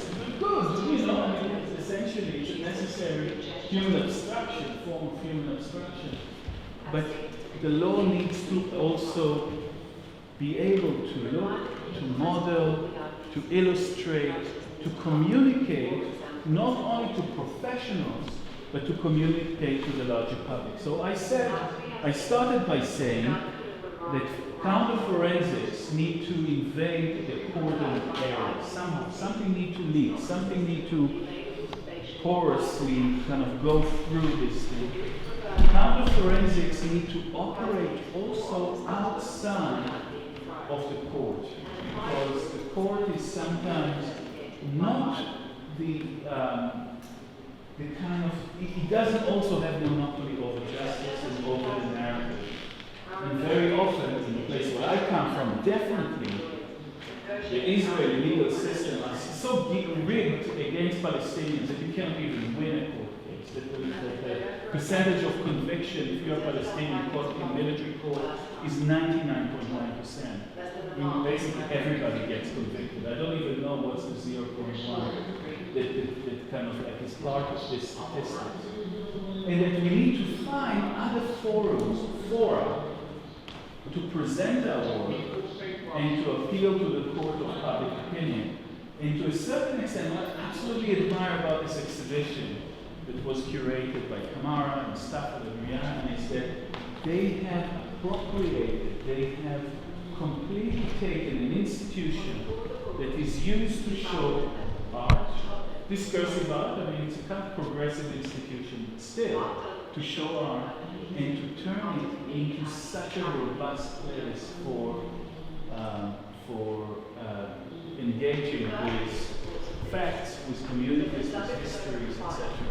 So, you know, it's kind of reappropriated in such a powerful way in a model for cultural practice. Over to you.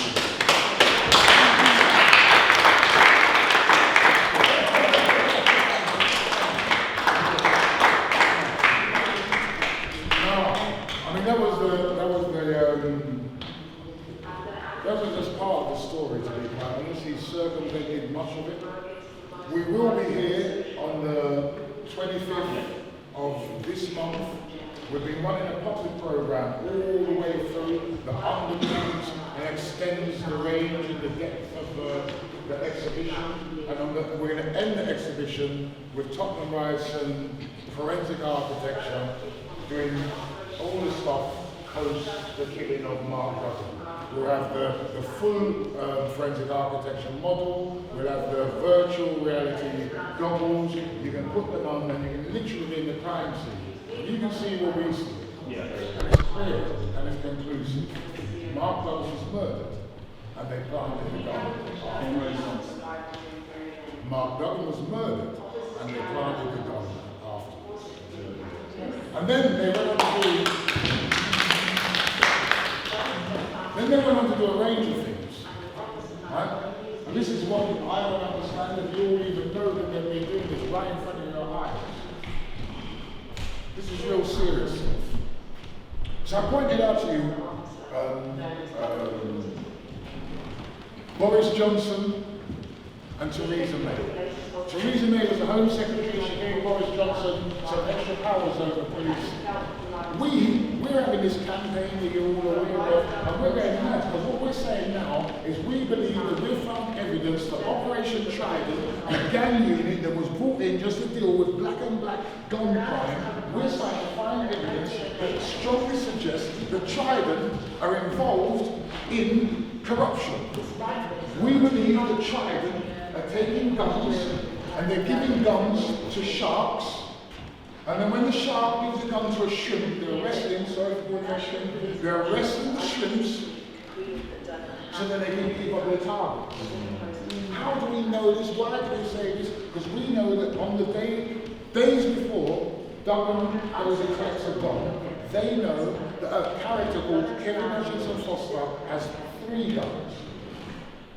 We know he's used one of the guns, the one he actually gives to Duggan eventually, he's used it to pistol whip someone in broad daylight. We know that when the pistol whipping happens, it's a hairdresser, the police are called, they're given his name, and the police make every excuse for it. Not to arrest this guy, they cover up for him. We know this, because later on police officers are actually sacked. Right? We know that they're covering up for him. We know that he's got 3 guns. They know 2 days before they kill Duggan that he's got 3 guns. Who do you go? Remember, Trident's job is to keep guns off the street. Who do you arrest? The guy with 3 guns. They say, no, we wait for Duggan because it's all about Duggan. Duggan gets 1 gun, we kill him. The judge says, well, hang on a second, this don't make sense. You killed Duggan for one gun, but you know that there's 2 more guns out there. I can't believe that you don't continue the operation. And they say, no, the operation is about Duggan.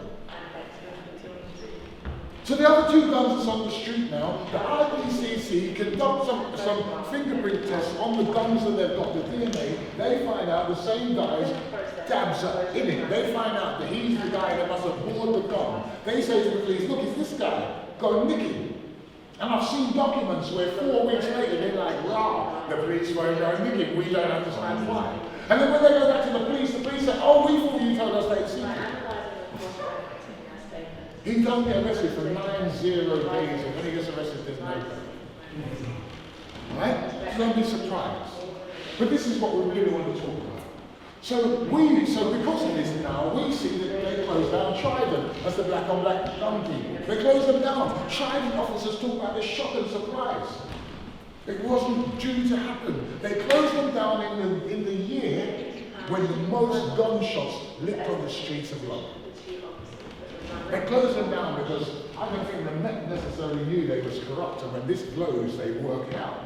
And they closed it down. But Boris ain't having it. Boris is still pissed that he was forced to come back from holiday. So Boris says, you know what, I'm going to take them as my gangbusters. He and his deputy mayors, Kim Mulhall, Stephen Greenwell, they're going to become the gangbusters. We're going to take Trident. The problem with this is all the Trident know is the black community, because that's what they've established it. So they set them up as the gangbusters. And they tell us, oh, we're going to start policing these gangsters. They're really bad, they're really violent. We're going to police them in the most hostile, brutal way. They're offering them, they're doing what we started off with this exhibition. We're going to go for the gangsters, they're really brutal. They're doing all kinds of things. I'm going to tell you what Theresa May said. Because 2 days ago, she was at the Home Affairs Select Committee, and she said there's no evidence that the gangs had any orchestration in the riots. But in 2011, this is what she said. It was the gangs, it was the gangs, it was the gangs. She said these gangs are so terrible, this is what they're doing. And I've got this on the hand side. This is what they're doing. They're raping. They're using rape as a weapon. Wow, really? Dirty little bastards. What? Inch-up. That means millions in the same gang, inch-up. Right? Inch-up. Millions in the same gang, I'm going to rape your girlfriend. I don't know how this works, I'm going to rape your girlfriend, this is what they're doing. And then, inch-up. And then, other gangs across the road, we're at war, me and you. If I see your girlfriend outside, I'll catch your girlfriend and rape her. This is what she said in Parliament. It made even me say, you dirty what? What? She said this was happening on hundreds of occasions and she put aside millions of pounds to address it. This is what she said in Parliament. If you know Stuart Hall's book, Policing the Crisis, he talks about that raising of hysteria. This is what she did. We put in freedom of information requests about rapes. But these people on the gangs matrix, and this is what was told, the gang matrix contains 3,800 names.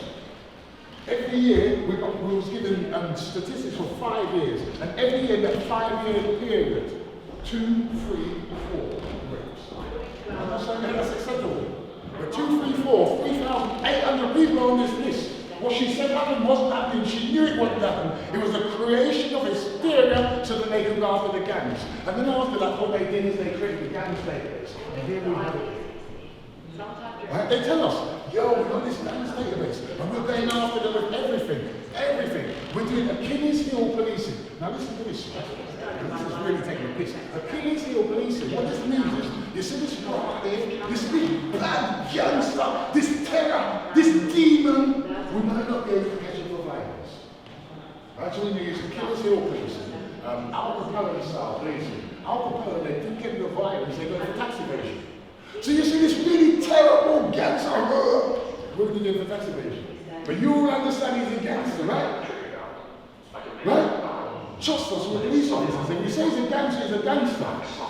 So people start to believe this crap, especially after the rape crap. They create this database, and then I got hold of it. The worst thing that can happen to the police is Stafford stop getting hold of the Harringay gangster. Because I'm going to try to work out what the hell is this. And I'm having a hard time working out what it is.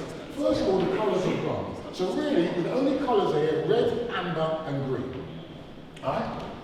Then the next thing you know is they got fights. So I can see the names and I'm weighing these use and I'm going around and I'm talking to people and I'm finding out who is good. Then they got the names of the gangs. Then here they got this thing that's called the harm score. Right? So everybody on a database of bad man, everybody should have a harm score, right? Very few of them have a harm score. But a lot of them have victim score. How can you have a database of gangsters that has victims and perpetrators on the same database and they're all being policed with this hard policing? How is that even possible? Let's have a look. It's algorithm driven. The algorithms, right, there's red traffic lights, traffic signal, red and green. The reds are the bad ones. So we should see this whole entire thing covered in red, isn't it? Right? But there's 6 of them. The reason these 6 are here is because there's a drive-by shooting where an innocent person got killed. If these were involved in that, then it's right that they're only in red. Then we see something amber. When we look at the ones in amber, it's like, now them ones there. Don't mess with their food. Don't mess with their food. These are the ones you know their names on purpose. They don't even need to be in a gang. Many of them is one-man gang. Don't get their food, they're coming for you. Even if they think you best with their food, they're coming for you. And then there's all these ones in green. It's like, there's 6 of them in green. So who's the green? They're the friends of the amber and the red. And we get to find out that the greens are green because they have no record of violence whatsoever. How do we end up in a database for the most violent use or the most violent people in the era if you have no record of violence? And then within them we found out that 38 of them had never been arrested. But they're on this database, so they're all in these the same way. And let me tell you about this database here. Right? They share this database, they share the fact on this with councils, with housing associations, with schools, with benefit offices, with everybody. And the minute people hear you on this list, they don't know your name is green or red, they just know you're on the gangster list. They think you're the worst gangster in the world. And then they start to look at you and all your friends, even if your friends are not on the list, they want all of you out. They can't be. This is how, once you're on this list, that's the end. Just the end, you're done. There's nothing here. I'm going to show it to you, I'm going to prove it to you. There's nothing for anybody here. So I'm looking at this thinking, wow, this is the Harringay gang making. I'm thinking, who's the biggest gang in Harringay? Come on, we've done this before, right? You must have known the right names. Tottenham Turks, right? Tottenham Turks, everybody knows that. Look, I'm looking for Tottenham Turks, see there? They know the Tottenham Turks is this because they got this boy, they say, associated with Tottenham Turks, they went to school with the little darkies, Northumberland Park killers, so they're going to police him with Northumberland Park killers. Right? There's no other Turkish people on here. So I'm like, this is madness. I wrote a report and then I went to Amnesty International. Amnesty International looked at this, they said, no, they wrote a report, it's called Trapped in the Matrix. We went to and we complained to the Information Commissioner's office. This is where we might have dropped a little bomb. We might have messed up. Because when we went to the Information Commissioner's office, we said to them, we're complaining against the police. Look what the police have done. And the ICO said, yeah, we'll investigate. And then the ICO said, fucking hell. You won't believe what they've done. And we're like, no, I won't believe. And they're like, they've broken all privacy data and equality legislation since they set this up in 2014. They've caused human rights breaches to these young people. Right? They've caused harm to these young people. The ICO said, well, this is so bad, we're going to put the Metropolitan Police Service under special measures. And then they looked at the Equalities and Human Rights Commission. They said, you know what, we do data, you do equalities, what are you going to do about this? And the Equalities and Human Rights Commission said,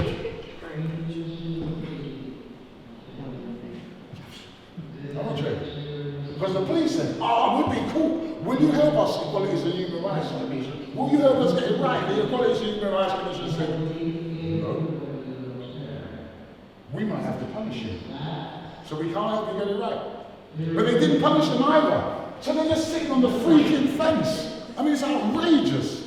Outrageous. Because had they done what the Information Commissioner's Office done, we wouldn't be listening to Curated. Actually, she would have got sacked. She wouldn't have got 2 years extension. We wouldn't have to hear this woman talking about, I don't think it's helpful to talk about institutional racism. They would have been rebranded as institutional racism.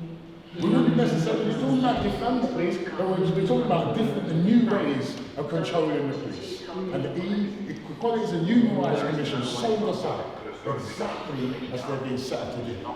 They did nothing. But the ICO, then we went to MOPAC, the Mayor's Office for Police and Crime, because they're the bosses for the police nowadays.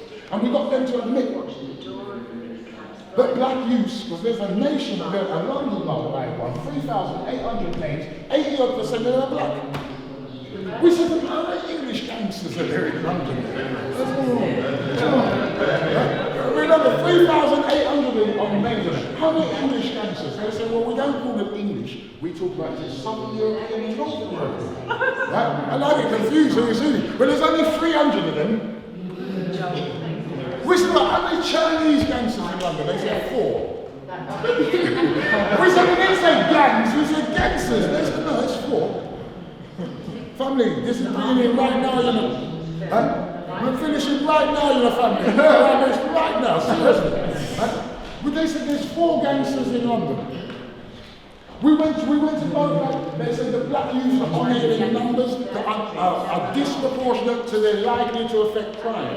The year that we went to MOPAC, black youth were committing 27.9% of all violent crime in London.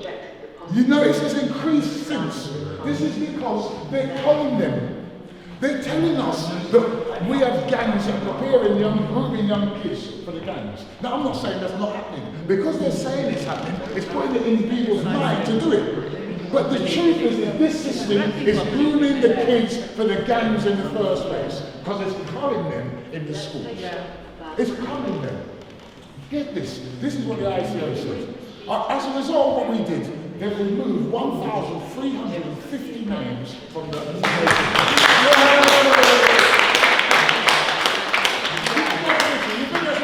course it's a victory, but here what? They're not telling the youths. They're not telling these youths whose name they've taken off that they're taking them off. So there's no reason for these young people to change their behaviour, but they don't know that their name's been taken off. This is what young people know, that they come up there with everything. Right, when we got this, it was like an operation called Operation Shield. This is our shield one. They will say 3 of us, we're in a gang together. Right?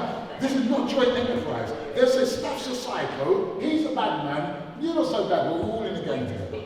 Last week, his mum went to the council to ask for an exchange because his mum didn't like him hanging out with us. The council said, no, he can't get an exchange because he's in a gang with us.